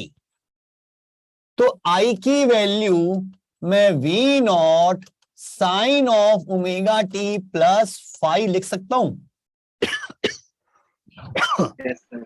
Yes. हो सकता है 5 नेगेटिव हो, 5 नेगेटिव भी हो सकता है, पॉजिटिव भी हो सकता है, 0 भी हो सकता है, कुछ भी हो सकता है। क्या ऐसा पॉसिबल है किसी 5 के लिए? सर इसमें इंपेडेंस नहीं लेंगे? अच्छा, मैंने इंपेडेंस लिया ही नहीं। V0, ऐसा करते हैं, V0 की जगह पे I0 ही लिख देते हैं। आप ठीक कह रहे हो, मैंने गलत V0 लिख दिया। Yes sir. टोका भी नहीं, यहाँ I0। अब ठीक है बेटा? Yes sir. हाँ, आई नॉट की वैल्यू जो होगी वो वी नॉट बाय जेड होगी। अगर मैं पोटेंशियल ऐसा एज्यूम कर रहा हूं तो करंट मैं ऐसी एज्यूम कर सकता हूं किसी फाई के लिए। हो सकता है फाई पॉजिटिव हो सकता है फाई नेगेटिव हो सकता है फाई जीरो हो, कुछ भी पॉसिबल है। मुझे निकालना है कि इस सर्किट में कितनी पावर कंज्यूम हो रही है। अगर ये सर्किट है, मतलब ये डाटा मेरे पास है, तो इस सर्किट में कितनी पावर कंज्यूम हो रही है। देखा जाए तो ये इंस्टेंटेनियस वैल्यूज हैं जो लगातार वेरी कर रही हैं। तो अगर मुझे एवरेज पावर निकालनी है, पी एवरेज, तो मैं कैसे निकालूं? एक साइकिल के लिए निकाल लूं कितनी पावर कंज्यूम हो रही है। और एक साइकिल के लिए एवरेज पावर का मतलब है एनर्जी जो एक साइकिल में कंज्यूम हुई upon time period T. Energy consumed in one cycle upon time period T, लिख सकता हूं ऐसा। अब एक साइकिल में कितनी एनर्जी कंज्यूम हुई वो मैं लिख सकता हूं we T I T D T का इंटीग्रेशन 0 to t। क्या ये एक्सप्रेशन ठीक है? मेरे को इंटीग्रेट क्यों करना पड़ा? क्योंकि वीटी और आईटी दोनों लगातार वेरी कर रही है। क्या ये ठीक लिखा है? Yes sir. अब जो इसे सॉल्व करें, 1/t integration of VT I t मतलब V not sine omega t into I not sine of omega t plus phi into D t limit 0 to t। Yes sir. इस integration में V not I not तो बाहर आ जाएंगे। P average मिलेगा 1/t V not I not, integration में क्या बचा भाई? Sine omega t into sine of omega t plus phi into D T 0 to t। क्या ठीक है? Yes sir. Yes sir. अब ये बताओ इस इंटीग्रेशन को कैसे सॉल्व करूं? 2 का मल्टीप्लाई 2 का डिवाइड। 2 का मल्टीप्लाई डिवाइड।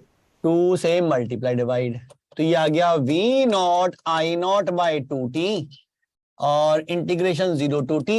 तो फॉर्मूला लग जाएगा 2 साइन ए साइन बी का। क्या फॉर्मूला होता है? cos of a minus b minus cos a plus b। a minus b phi yes sir. और minus minus cos of a plus b। cos of a plus b। यानी कि 2 omega t plus phi yes sir. D T. Yes sir. ये आ जाएगा V not I not by 2t।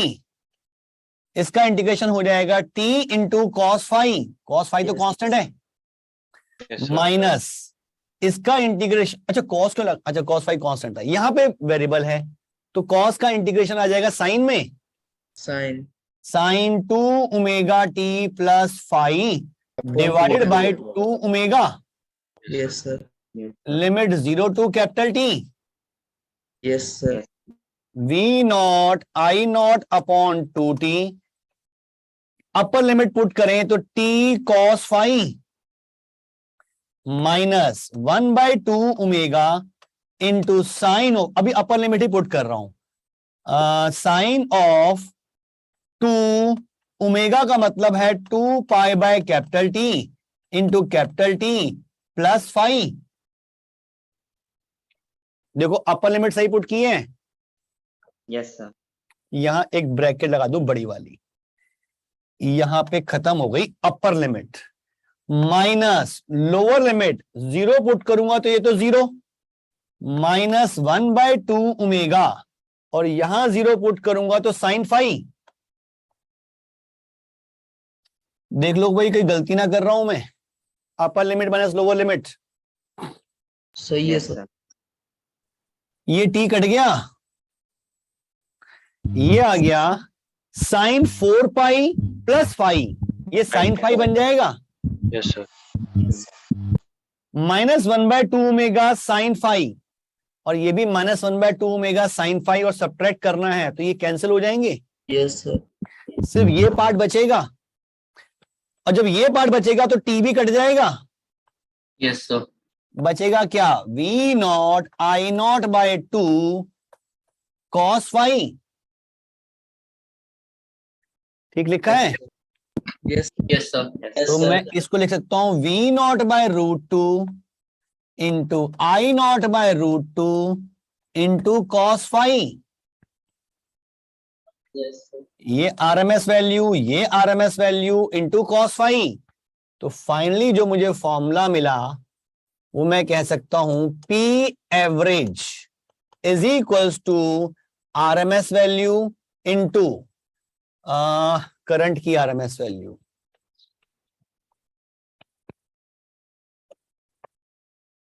I V cos phi. ये V लिखने में थोड़ा सा अटपटा सा लग रहा है, तो इस तरह लिख दो EV IV cos फाई। एक ही बात है, पोटेंशियल को E की फॉर्म में लिख दिया, EMF की फॉर्म में जो सप्लाई किया जा रहा है। ये एवरेज पावर का फॉर्मूला आ गया कि एवरेज पावर जो कंज्यूम हो रही है वो EV IV cos फाई की हो रही है। आदित्य कुछ फेजर कहते में डॉट प्रोडक्ट कर देंगे। हैं बेटा? तो फेजर में डॉट प्रोडक्ट कर देंगे। फेजर में डॉट प्रोडक्ट सोच सकते हो, फेजर के लिए बिल्कुल सोच सकते हो, लेकिन एक्चुअल में तो ये वेक्टर नहीं है, लेकिन फेजर के अकॉर्डिंग तो हम सोच सकते हैं कि डॉट प्रोडक्ट हो रहा है। अब ये सोचो, हाँ बेटा बोल। सर फेजर में डॉट प्रोडक्ट का मतलब? अरे अगर हम फेजर डायग्राम उनको वेक्टर्स की तरह यूज करते हैं तो ई और आई का डॉट प्रोडक्ट यही तो आएगा। Yes sir.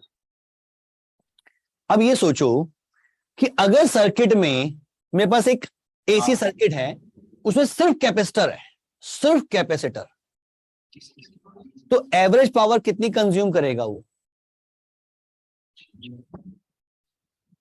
आगरा से कोई बता रहा है? 0। बिल्कुल ठीक है, क्योंकि अगर सिर्फ कैपेसिटर है तो इन दोनों में फेज डिफरेंस फाई जो आ रहा है, अरे वो तो 90 डिग्री आ रहा है। Yes sir. सिर्फ इंडक्टर है 0, तो भी 0, 0 दो भी 0 आएगा, और सिर्फ रेसिस्टेंस है तो ईवी आएगी। यानी कि एक्चुअल में पावर कंज्यूम का पार्ट कौन कर रहा है? रेसिस्टेंस। एलसीआर में आर मेन फैक्टर। अगर आर ना होता तो क्या पावर कंज्यूम होती? एल और सी दोनों लगा दो, एल और सी दोनों लगा दो, आर मत लगाओ, तो क्या पावर कंज्यूम होगी? नहीं सर। नहीं सर। पाई का ही फेज डिफरेंस रहता है। बिल्कुल, तभी पाई का ही रहेगा फेज डिफरेंस, या तो ऊपर की तरफ होगा या नीचे की तरफ होगा, या वो खुद ही 0 हो जाएगा। Yes sir. ठीक, यानी कि एवरेज कंज्यूम पावर 0 ही आएगी। क्या ये बात क्लियर? सर तो फिर वो हिंड्रेंस है वो क्या है फिर? है बेटा? जो हम हिंड्रेंस कहते हैं कैपेसिटेंस में, रिएक्टेंस में, वो हिंड्रेंस करता क्या है फिर? हिंड्रेंस करंट की ग्रोथ और करंट के डीके को स्लो कर रहा है, लेकिन एनर्जी वेस्ट नहीं कर रहा। यानी कि एसी में हमें एक ऐसा पार्ट मिल गया कि अगर हमें करंट को मैनिपुलेट करना है तो हम करंट को मैनिपुलेट कर सकते हैं without energy loss. Direct current में क्या है कि मुझे किसी सर्किट में 10 एम्पीयर की करंट चाहिए, मैंने एक बैटरी ले ली, लगाई, तो करंट आ रही है 15 एम्पीयर। अरे 15 एम्पीयर से तो उसके अंदर जो इंस्ट्रूमेंट लगे हुए हैं वो खराब हो सकते हैं, मुझे करंट को रिड्यूस करना है, तो मुझे क्या करना पड़ेगा? मुझे रेजिस्टेंस बढ़ाना पड़ेगा। सीरीज में रेजिस्टेंस लगाऊंगा, सीरीज में रेजिस्टेंस लगा के मैं करंट को कम कर दूंगा, हाँ या ना? Yes sir. करंट कम कर दी, लेकिन उस करंट कम करने के प्रोसेस में एनर्जी वेस्ट हो गई। Yes sir. रेजिस्टेंस एनर्जी खा रहा होगा। लेकिन एसी में क्या है, अगर मुझे करंट को मैनिपुलेट करना है तो मुझे जेड को मैनिपुलेट करना है। Yes sir. लेकिन वो जेड को मैनिपुलेट करते समय मैंने अगर एल या सी का हेल्प ली तो मैं एनर्जी वेस्ट नहीं कर रहा, मैं करंट मैनिपुलेट कर रहा हूं, लेकिन एनर्जी वेस्ट नहीं हो रही। क्या ये बात समझ में आ रही है? Yes sir. बाकी चीजें और डिटेल में। हाँ बेटा। ईवी कॉस अल्फा को हम voltage across, RMS voltage across वो कह सकते हैं, resistance RMS voltage across resistance. Across resistance, ऐसा क्यों कह रहे हो बेटा? सर हमने अभी यही देखा ना कि जो रेजिस्टेंस के अक्रॉस जो वोल्टेज होगी और उसके अक्रॉस जो करंट होगा, उन हाँ दोनों के प्रोडक्ट में मतलब ईवी आईवी आ जाएगा सिर्फ, क्योंकि कॉस अल्फा वहां पे हमें वो वाला कंपोनेंट हमेशा वो होगा। तो उन दोनों को फॉर्मूलाज को कंपेयर करके पूछ रहा हूँ मैं। दोबारा बता क्या पूछ रहा है, क्या कह रहा है, इसकी जगह पे क्या लगा दूं? ईवी कॉस अल्फा की जगह पे हम voltage across resistance, RMS voltage across resistance लिख सकते हैं। बिल्कुल लिख सकते हैं, बिल्कुल लिख सकते हैं। क्या कंपेयर करके कह सकते हैं कि ये दोनों हमेशा इक्वल होंगे? बिल्कुल होंगे, देख।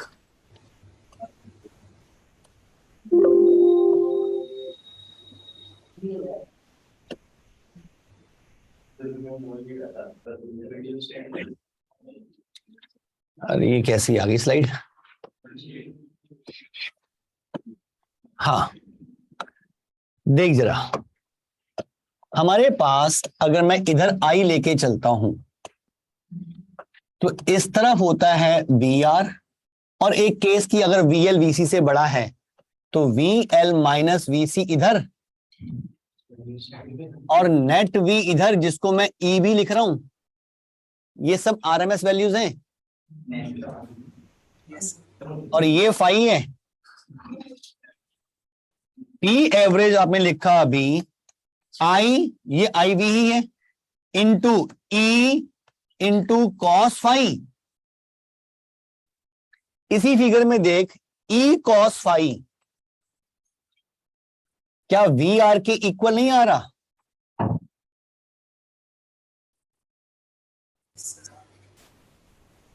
तो जो क्वेश्चन था वो क्लियर हो गया कि एक्चुअल में पावर कंज्यूम जो कर रहा है वो रेजिस्टेंस ही कर रहा है।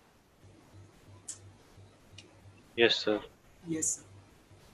ठीक, अब ये देखो इसमें एक चीज और, अगर मैं एक केस लेके चल रहा हूं कि I इस तरफ है और V इस तरफ है, नेट V इधर आ रहा है और इनके बीच में एंगल है फाई, जैसे इसमें दिखाया V और I। इसे V की जगह पे E ही लिख दो, हम E ही यूज कर रहे हैं अभी तो E ही लिख देते हैं। मैं E cos फाई को VR लिखने की बजाय अगर मैं I को इस फेजर डायग्राम में रिजॉल्व करूं तो इस I का एक कंपोनेंट जो आएगा वो ऊपर की तरफ आएगा, I cos फाई, और एक इधर I sin फाई। ऐसा कर सकता हूं? Yes sir.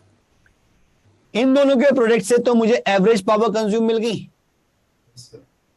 लेकिन करंट का ये कंपोनेंट कोई पावर लॉस नहीं कर रहा। इस करंट को हम कहते हैं वॉटलेस करंट। Wattless current. अगर ये I और ये V और ये फाई है तो वॉटलेस करंट है I sin फाई। इसको एक नाम दे दिया है वॉटलेस करंट। क्या ये बात समझ में आई? Yes sir. Yes sir. Sir हाँ जी सर, एक जनरल चीज पूछनी थी। तो जब भी हम IV या फिर हम EV कहते हैं तो हम ये मान के चलते हैं ना कि जो हमारा जो सर्किट है वो साइनोसॉइडल है, मतलब जो नहीं, मतलब कि उसमें EMF जो वेरी कर रहा है वो साइनोसॉइडल ही कर रहा है। हाँ हाँ बिल्कुल, कोई और शेप के बारे में हम बात ही नहीं कर रहे। ये सारी कैलकुलेशन साइनसॉइडल वेव के लिए हैं। अगर वेव चेंज होगी तो ये सब चेंज हो जाएगा, क्योंकि हम तो साइन की इक्वेशन बना के ही तो सब काम कर रहे हैं। अगर साइन की जगह पे tan होता या कोई और फंक्शन होता तो यही रिजल्ट थोड़ा आते। Yes sir. तो वॉटलेस करंट क्या है ये समझ में आ रहा है। और एक और मजेदार बात इसमें, यहां पर जो हम पावर लिखते हैं, एवरेज पावर जो कहा गया है वो लिखते हैं हम EV IV into cos phi. ये जो पूरी आ रही है that is the actual power consume. और इसमें जो EV IV का पार्ट है, वैसे तो ये आपके सिलेबस में नहीं है, थोड़ा सा आइडिया दे रहा हूं बस, इसे हम कहते हैं virtual power. Virtual power EV IV, इसको कहते हैं वर्चुअल पावर। ये आगे ग्रेजुएशन में कभी थोड़ा सा आइडिया मिलेगा अगर इलेक्ट्रिकल या इलेक्ट्रॉनिक्स या कंप्यूटर साइंस की तरफ जाते हो तो। वर्चुअल पावर, कभी इन्वर्टर खरीदा है आपने? Yes sir. Yes sir. देखा है, खरीदा नहीं है। देखा नहीं, खुद खरीदा है? नहीं सर। कभी नहीं पूछने गए हो इन्वर्टर के बारे में कि मुझे घर के लिए इन्वर्टर चाहिए, कितने का है, क्या रेटिंग है उसकी? नहीं तो सर। घर पे 2 बार ही आया नहीं है सर। आज तक। जनरली ये सर, हमें लाइट- थोड़ा सा गुमराह किया जाता है। अगर आप कभी इन्वर्टर लेने जाओगे ना तो वो कहेगा जी इन्वर्टर कितनी पावर का है, वो कहेगा 1250 VA का है। तो हम VA से उसको वॉट्स में लिंक कर लेते हैं। हम वो कहता है 1250 VA का, तो वो 1250 जो बता रहा है वो इतनी वैल्यू बता रहा है। cos फाई का फैक्टर तो उसने लगाया ही नहीं। ये एक्चुअल पावर, यानी कि अगर 1250 VA का है तो एक्चुअल पावर उसकी 1250 से तो कम होगी। Yes sir. तो जो वो रेटिंग इन्वर्टर पे लिखी होती है पावर की, वो VA में लिखी होती है, वोल्ट एम्पियर में, वो इतनी लिखी होती है। अगर पूरी पावर लिखी हुई है तो वो वॉट में लिखी होगी। तो वर्चुअल पावर को जनरली हम VA में रिप्रेजेंट करते हैं। थोड़ा सा इसका आइडिया आपको आगे कभी मिलेगा ग्रेजुएशन में, अभी हमें इसकी जरूरत नहीं है। ये पार्ट क्लियर है एवरेज पावर का? Yes sir. Yes sir. Yes sir. Sir इससे पहले वाली स्लाइड दिखाना है तो। ये वाली? इससे पहले ये वाली? सर डेरिवेशन वाली। ये वाली? इससे पहले। इससे भी पहले? हाँ जी। ठीक है सर 2 AC सोर्स सीरीज या पैरेलल में नहीं लग सकते? लग सकते हैं, लेकिन उसे क्या होगा अभी जानने की जरूरत नहीं है, बहुत दिमाग खराब हो जाएगा वरना।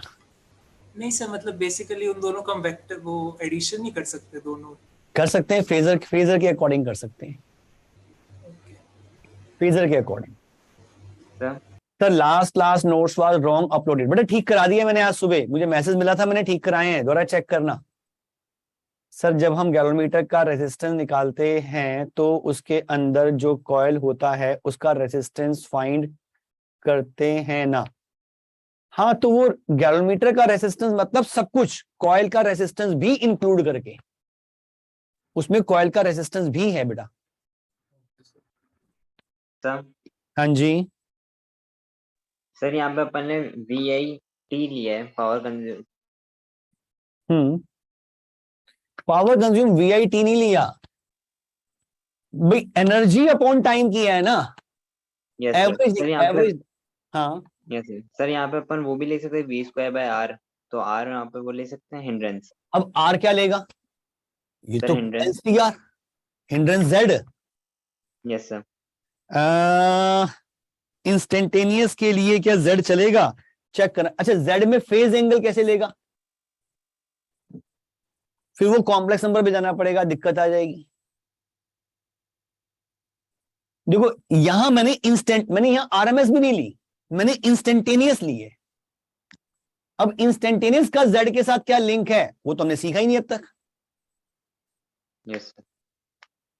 तो वो भी हमें देखना पड़ेगा फिर। यस चलो जी, आज के लिए इतना ही है। सर बाकी हाँ जी, सर वो रॉन्ग वर्ड अपलोड हो गया सर। मैंने ठीक करवाए थे बेटा। यस क्या आप सर, ठीक? सर हाँ, नोट्स ठीक। थे नहीं अभी लास्ट क्लास में। पिछली क्लास के नोट्स गलत डल गए थे, मैंने ठीक कराए हैं, उसको सुबह ही ठीक कराए हैं। यस सर हो गया सर। हाँ, ये क्वेश्चन सिंपल है, आप कर सकते हो। वॉटलेस करंट पूछी है तो सिंपली I cos फाई निकालना है, कर लोगे क्वेश्चन? सर साइन और फाई। sin phi. एक बार वो स्लाइड Sin दिखा I दीजिए। sin फाई, ये वाली। यस सर, हो गया सर। इसके बाद हमारा आएगा रेजोनेंस, सीरीज और पैरेलल का। अब एक क्लास और लगेगी इस चैप्टर में और ये चैप्टर खत्म हो जाएगा। Variation of current with frequency, half power frequency in series, ये थोड़ी थोड़ी चीजें आएंगी। क्वालिटी फैक्टर है, ये मैं इस तरह से नहीं पढ़ाऊंगा, मैं अपने मेथड से पढ़ाऊंगा। LCR series resonance, parallel resonance, quality factor और LC ऑसिलेशन, ये और एक ट्रांसफार्मर, ये 5 सब टॉपिक रह गए हैं। उम्मीद है कि नेक्स्ट क्लास में ये कवर हो जाएंगे। ठीक बेटा? उसके बाद अच्छा, रे ऑप्टिक्स होगा। उसके बाद एक क्लास मुझे देनी है उसकी EM वेव्स। EM वेव, वो एक ही क्लास में खत्म हो जाएगा, कुछ खास है नहीं उसमें। उसमें याद करने वाला पोर्शन ज्यादा है, समझने वाला पोर्शन कम है। और अब मैं बता दूं, मैं कुछ बताने चाह रहा था आरईपी के बारे में। आरईपी का टेस्ट होने वाला है, तैयारी शुरू कर दो। फिजिक्स में 12th का अब तक जितना पढ़ रखा है सब कुछ, यानी कि इलेक्ट्रोस्टैटिक से लेकर एसी नहीं डरवाया मैंने, ईएमआई तक। Okay sir. इलेक्ट्रोस्टैटिक से लेकर ईएमआई तक मेरे ख्याल से 4 सितंबर को है टेस्ट शायद। अभी आपको मिल जाएगा इसका डेट वगैरह, लेकिन सर हाफ ईयरली है। 4 सितंबर को ही मिड टर्म भी चल रहे हैं सर मेरा 12 को है। होने वाले 9 से शुरू है उसी मतलब। टाइम में शुरू हो जाएंगे मिड टर्म। बात नहीं, तैयारी पहले करके रख लो, टेस्ट तो देना है 3 घंटे का बस। सर एलएमएस भी आएगा, है बेटा? एलएमएस भी आएगा। क्या आएगा? 11 का कुछ नहीं दे रहा, सिर्फ आरईपी के सिलेक्शन के लिए जो टेस्ट है उसमें सिर्फ इलेक्ट्रोस्टैटिक से लेकर ईएमआई तक का। सारे टेस्ट के लेवल के वो क्या रखे, मतलब फेस टेस्ट जितना डिफिकल्ट समझे या फिर उससे भी normal या मुश्किल, फिर उससे अच्छा है आएगा? उससे भी मुश्किल हो सकता है। तो मतलब अच्छे क्वेश्चंस सर पहले तो आरईपी फेज टेस्ट जो फर्स्ट हुआ था और उसके बाद की पीरियोडिक पे नहीं बनने वाला था। पीरियोडिक टेस्ट तो जैसे होने वो तो होंगे होंगे। नहीं सर, सेंटर पे ऐसे बताया था कि जो फेज टेस्ट 1 हुआ था हमारा, हाँ और जो फेज टेस्ट 1 के बाद जो पीरियोडिक टेस्ट हुआ था, हाँ, उन दोनों के कलेक्टिव की वो रिजल्ट को देख के बनाएंगे आरईपी। मैंने बताया था कि अब तक जितने भी टेस्ट हुए हैं, जितने भी डीपीपीज आपने अटेम्प्ट किए हैं, उन सब की भी वेटेज है। जो टेस्ट हो रहे हैं उसकी अपनी वेटेज भी है, प्लस अभी तक जितने आपने टेस्ट दिए हैं, जितने डीपीपी अटेम्प्ट किए हैं, उन सब की भी वेटेज है। वो सब एनालाइज हो रहे हैं। सर मैथ्स और केमिस्ट्री का कुछ सिलेबस में? सिलेबस में मेरे ख्याल से मैथ्स में भी 12th का ही सिलेबस है, फंक्शन से लेकर एओडी तक। Okay sir. इंटीग्रेशन सेट हटवा दिया था उन्होंने, फिर भी सर बता देंगे आपको, इंटीग्रेशन हटवा दिया है। सर केमिस्ट्री में या वो मुझे नहीं पता है, मेरे को उनके चैप्टर के नाम भी याद नहीं रहते हैं। केमिस्ट्री में इंटरेस्ट ही नहीं है शुरू से। मिलते हैं बेटा नेक्स्ट क्लास में फिर। Same here sir. लेकिन ऐसा तुम्हारे लिए काम नहीं चलेगा भाई। मैंने तो उस समय मेहनत की थी, उसके बाद 25 साल हो गए केमिस्ट्री पढ़े हुए, तो भूलनी तो है, लेकिन आपको तो करनी है। Yes sir. हाँ सर आपने मैग्नेटिज्म में एनर्जी डेंसिटी का बताया था कि दूसरा मेथड भी है अभी। मैंने देखा, मैंने किसी से डिस्कस किया तो मेरे को टीचर ने कहा मत समझाओ, बच्चे बिगड़ जाएंगे। सर कितनों का सिलेक्शन है सर आरईपी में सीट कितनी है? किसमें?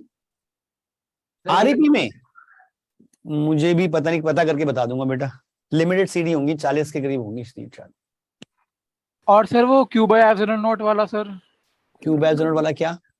सर कि किसी उसमें कंडक्टर में अगर कोई चार्ज रखते हैं तो उसका फ्लक्स, उसके इनर सरफेस का फ्लक्स कितना होता है? अच्छा याद दिलाया, बहुत टाइम हो गया, मुझे याद भी नहीं था। मैं आज ही बात कर लेता हूँ बेटा मैं। सर एक्चुअली सर उस क्वेश्चन की वजह से मेरे बहुत सारे क्वेश्चन गलत हो रखे हैं, इसलिए मैं अभी आज ही बात कर लेता हूँ उसके बारे में, पक्का। सर एक एक्सरसाइज थर्ड का थर्ड क्वेश्चन, एक क्वेश्चन फिर रिपीट कर दे एक बार। सर वो ये था कि अगर किसी कंडक्टर में हम अगर उसके सेंटर पे या फिर कहीं भी चार्ज रखते हैं तो फिर उसकी इनर सरफेस का फ्लक्स क्या होगा? आपने मैं यहाँ पे इलेक्ट्रिक फील्ड आके टर्मिनेट हो जाती है। हाँ याद आ गया मुझे, ठीक है, मैं डिस्कस करता हूँ इसको बेटा। ठीक है। हाँ, और कुछ पूछा तो कोई? सर मैं तो मतलब आरईपी दे नहीं पाऊंगा। क्वेश्चन भी पूछा था ना। क्या बची बेटा? सर एक कल थर्ड एक्सरसाइज का थर्ड क्वेश्चन, वो पोटेंशियल वाला लूप पे। हाँ, वो पोटेंशियल टर्म ठीक दे रखी है, मैंने पढ़ा क्वेश्चन, वो ठीक है। वो सब पॉइंट सेम पोटेंशियल पे आएंगे। उसमें देखो 2 चीजें होती हैं, एक होता है इंड्यूस्ड ईएमएफ, लेकिन उस कंडक्टर का कुछ ना कुछ रेजिस्टेंस भी तो होगा। ऐसा ही क्वेश्चन आपने करंट इलेक्ट्रिसिटी में किया होगा। अगर मैं ऐसा कोई सर्किट लेता हूं कि एक battery internal resistance, battery internal resistance, battery internal resistance, battery, और ऐसे ऐसे करते करते करते करते सब कनेक्ट कर दिया। सब बैटरीज इक्विवेलेंट है, सबके मतलब ईएमएफ भी सेम, इंटरनल रेजिस्टेंस भी सेम। किसी भी एक बैटरी के अक्रॉस नेट पोटेंशियल ड्रॉप कितना होता है? क्या ऐसा क्वेश्चन किया है? एक सेम वो n था, 0 आ गया। अगर ये सब E और R के हैं तो इसमें जो करंट होगी वो NE अपॉन NR यानी कि E बाय R की होगी। Yes sir. और किसी एक बैटरी के अक्रॉस पोटेंशियल डिफरेंस वो E माइनस IR का होगा। Yes sir. और इसमें जरा I की वैल्यू पुट कर E बाय R तो 0 आ जाएगा। तो अगर मैं कहता हूं ये लूप है और मैग्नेटिक फील्ड है और इस लूप में रेजिस्टेंस है, कंडक्टर है, ये रेजिस्टेंस है, इसका रेजिस्टेंस नेग्लेक्ट नहीं कर रहा मैं, तो अगर मैं कहूं कि यहां से यहां तक कुछ पोटेंशियल डिफरेंस आया तो यहां से यहां तक कुछ रेजिस्टेंस भी होगा। Yes sir. सेम सिचुएशन इतना ही पार्ट आगे ले लूं उसकी होगी, उसके आगे भी होगी। तो ये पूरा सर्किट कुछ ऐसा ही बिहेव कर रहा है। Yes sir. अगर करंट फ्लो कर रही है तो ऐसा बिहेव कर रहा है सर। लेकिन वो जो केस था उसके अंदर बीच में पैरेलल लाइन भी थी, तो वो एग्जैक्ट पैरेलल लाइन ऐसे। हाँ सर। नहीं ऐसा तो मेरे को ध्यान नहीं दिया। सर मैं क्वेश्चन निकालता हूँ, वो मॉड्यूल नहीं में पूछ रहा है सर आरईपी देना जरूरी है, अगर आरईपी बैच में जाना है तो देना जरूरी है। सर वो क्या होता है मुझे पता ही नहीं है। अच्छा, एक अलग बैच बनेगा बेटा जिसमें कुछ एक्स्ट्रा क्लास होंगी, वीकली एक क्लास जिसमें कुछ एक्स्ट्रा टफ क्वेश्चन की प्रैक्टिस कराई जाएगी। सर मेरा तो सिलेबस ही अभी नहीं हुआ। आपने ज्वाइन भी लेट किया है। Yes sir. तो इसलिए कोई नहीं भाई, ऐसा है अभी वहां नहीं पहुंच रहे तो जहां तक पहुंच रहे वहां तक तो पहुंचे। इन फ्यूचर इसमें शफलिंग चलती रहेगी। आरईपी बैच में जो बच्चे अच्छा नहीं करेंगे उनको निकाल भी देंगे और जो बाकी अच्छा कर रहे होंगे उनको डाल भी देंगे, ऐसा भी होगा। सर उस क्वेश्चन में ना 2 टर्मिनल्स के अबाउट पूछा था, तो ये आधे ऊपर पैरेलल में थे, आधे नीचे पैरेलल में रेजिस्टेंस इस टाइप से था वो वाला क्वेश्चन। नहीं ऐसा तो नहीं दे रखा था क्वेश्चन में सर ये कहा था कि हाँ यहाँ पे हर जगह बड़े सारे ईएमएफ्स लग गए थे और किसी 2 के बीच में पूछा था। कहीं भी पूछ ले, देख अगर यहाँ पे 0 है तो यहां से यहां तक भी तो 0 होगा। हाँ यहां से यहां तक भी तो 0 होगा। हाँ ठीक है सर, वो तो कहीं भी ले ले। सर मुझे भी कंसेप्चुअल डाउट था ईएमआई से सर कि जैसे हम अगर किसी रिंग को अगर एक मैग्नेटिक फील्ड में अगर ट्रांसलेट कराते हैं किसी वेलोसिटी से, तो फिर हमने कहा था कि उसका ईएमएफ 0 होता है, induced EMF, net induced EMF 0 होता है। नेट इंड्यूस्ड ईएमएफ 0 होता है। बट सर अगर मैं उसी रिंग को अगर उसके किसी पॉइंट को घुमाता हूँ तब उसमें इंड्यूस्ड ईएमएफ 0 नहीं होता। कैसे घुमाता हूँ सर? उसके किसी भी सर्कमफ्रेंस पे किसी भी पॉइंट के अबाउट, इसके अबाउट ऐसे घुमा दूं। हाँ सर। और मैग्नेटिक फील्ड इसके परपेंडिकुलर है। Yes sir. Net induced EMF 0 होगा। किसने कहा 0 नहीं होगा? 0 ही होगा ना। ठीक है बिल्कुल। लेकिन ऐसा इस केस में सारे पॉइंट सेम पोटेंशियल पे नहीं होंगे क्योंकि करंट फ्लो नहीं कर रही। अगर ये ऐसे जा रहा है मैग्नेटिक फील्ड इनवर्ट इधर, तो इधर ये लोअर पोटेंशियल पे होगा, ये हायर पोटेंशियल पे होगा। इधर से इधर आते आते पोटेंशियल बढ़ता जा रहा है, इधर से भी पोटेंशियल बढ़ता जा रहा है। ठीक सर। बट आपने ये कैसे कहा, एक बार समझाना। वही पॉजिटिव चार्ज का फ्लो देखते हुए इंड्यूस ईएमएफ की डायरेक्शन। ठीक है सर। सर वॉटलेस करंट हो गया ना जो पावर कंज्यूम नहीं करती। बिल्कुल, करंट का वो कंपोनेंट जो पावर कंज्यूम नहीं कर रहा। सर टेस्ट मींस पैटर्न का होगा एडवांस पैटर्न का? एक मिनट। आरईपी का फुल फॉर्म, आरईपी का फुल फॉर्म है रैंक एनरिचमेंट प्रोग्राम। सर दोबारा होगा इसका एग्जाम? दोबारा नहीं होगा एग्जाम, एग्जाम तो एक ही होगा। सर फिर आप कह रहे थे शफलिंग होगी तो वो बच्चे वो परफॉर्मेंस के अकॉर्डिंग जो आपके टेस्ट होते रहेंगे उसकी परफॉर्मेंस के अकॉर्डिंग। तो मेन से एडवांस पैटर्न पे होएगा? ये मेरे ख्याल से मेंस पैटर्न पे है। 30 मतलब वही 30 क्वेश्चन करीब होंगे पर सब्जेक्ट। आंसर प्रैक्टिस कहां से करें? लाइक आप कह रहे हो बहुत टफ क्वेश्चंस हैं। थ्योरी रिवाइज कोई ऐसा कि ऐसे हाई फाई भी बहुत ज्यादा नहीं होंगे, वरना हमने क्या करवाना है? अगर तुम्हें सब कुछ पहले से ही आता है तो हम क्या कराएंगे फिर तो तुम्हें जरूरत ही नहीं हमारी।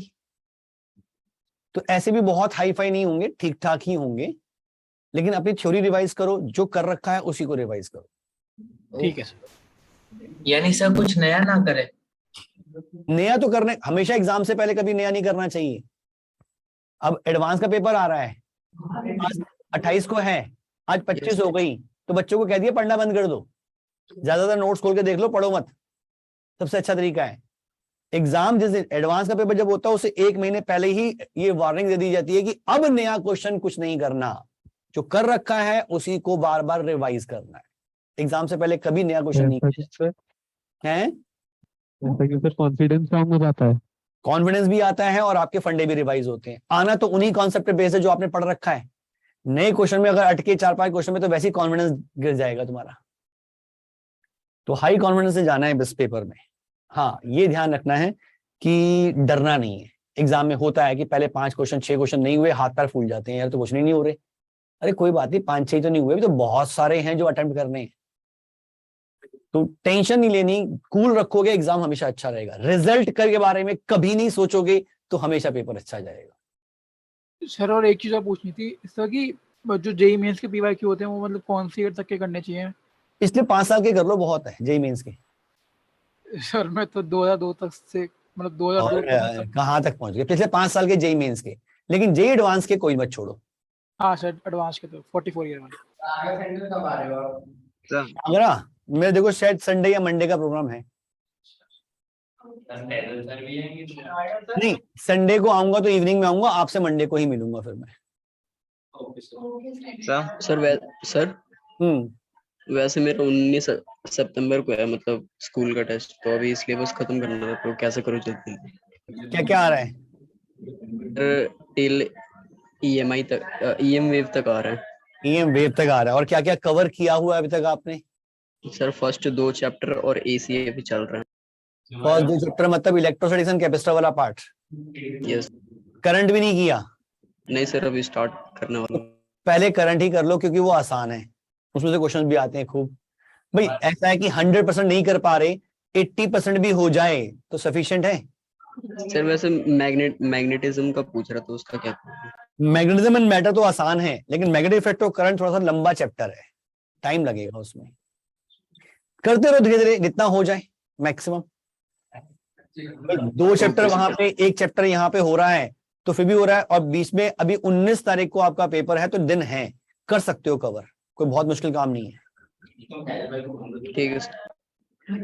ठीक है बेटा, मिलते हैं नेक्स्ट क्लास में। Bye. Bye sir. Thank you sir. Thank you sir. ऐसा लग रहा है जैसे अभी पॉपकॉर्न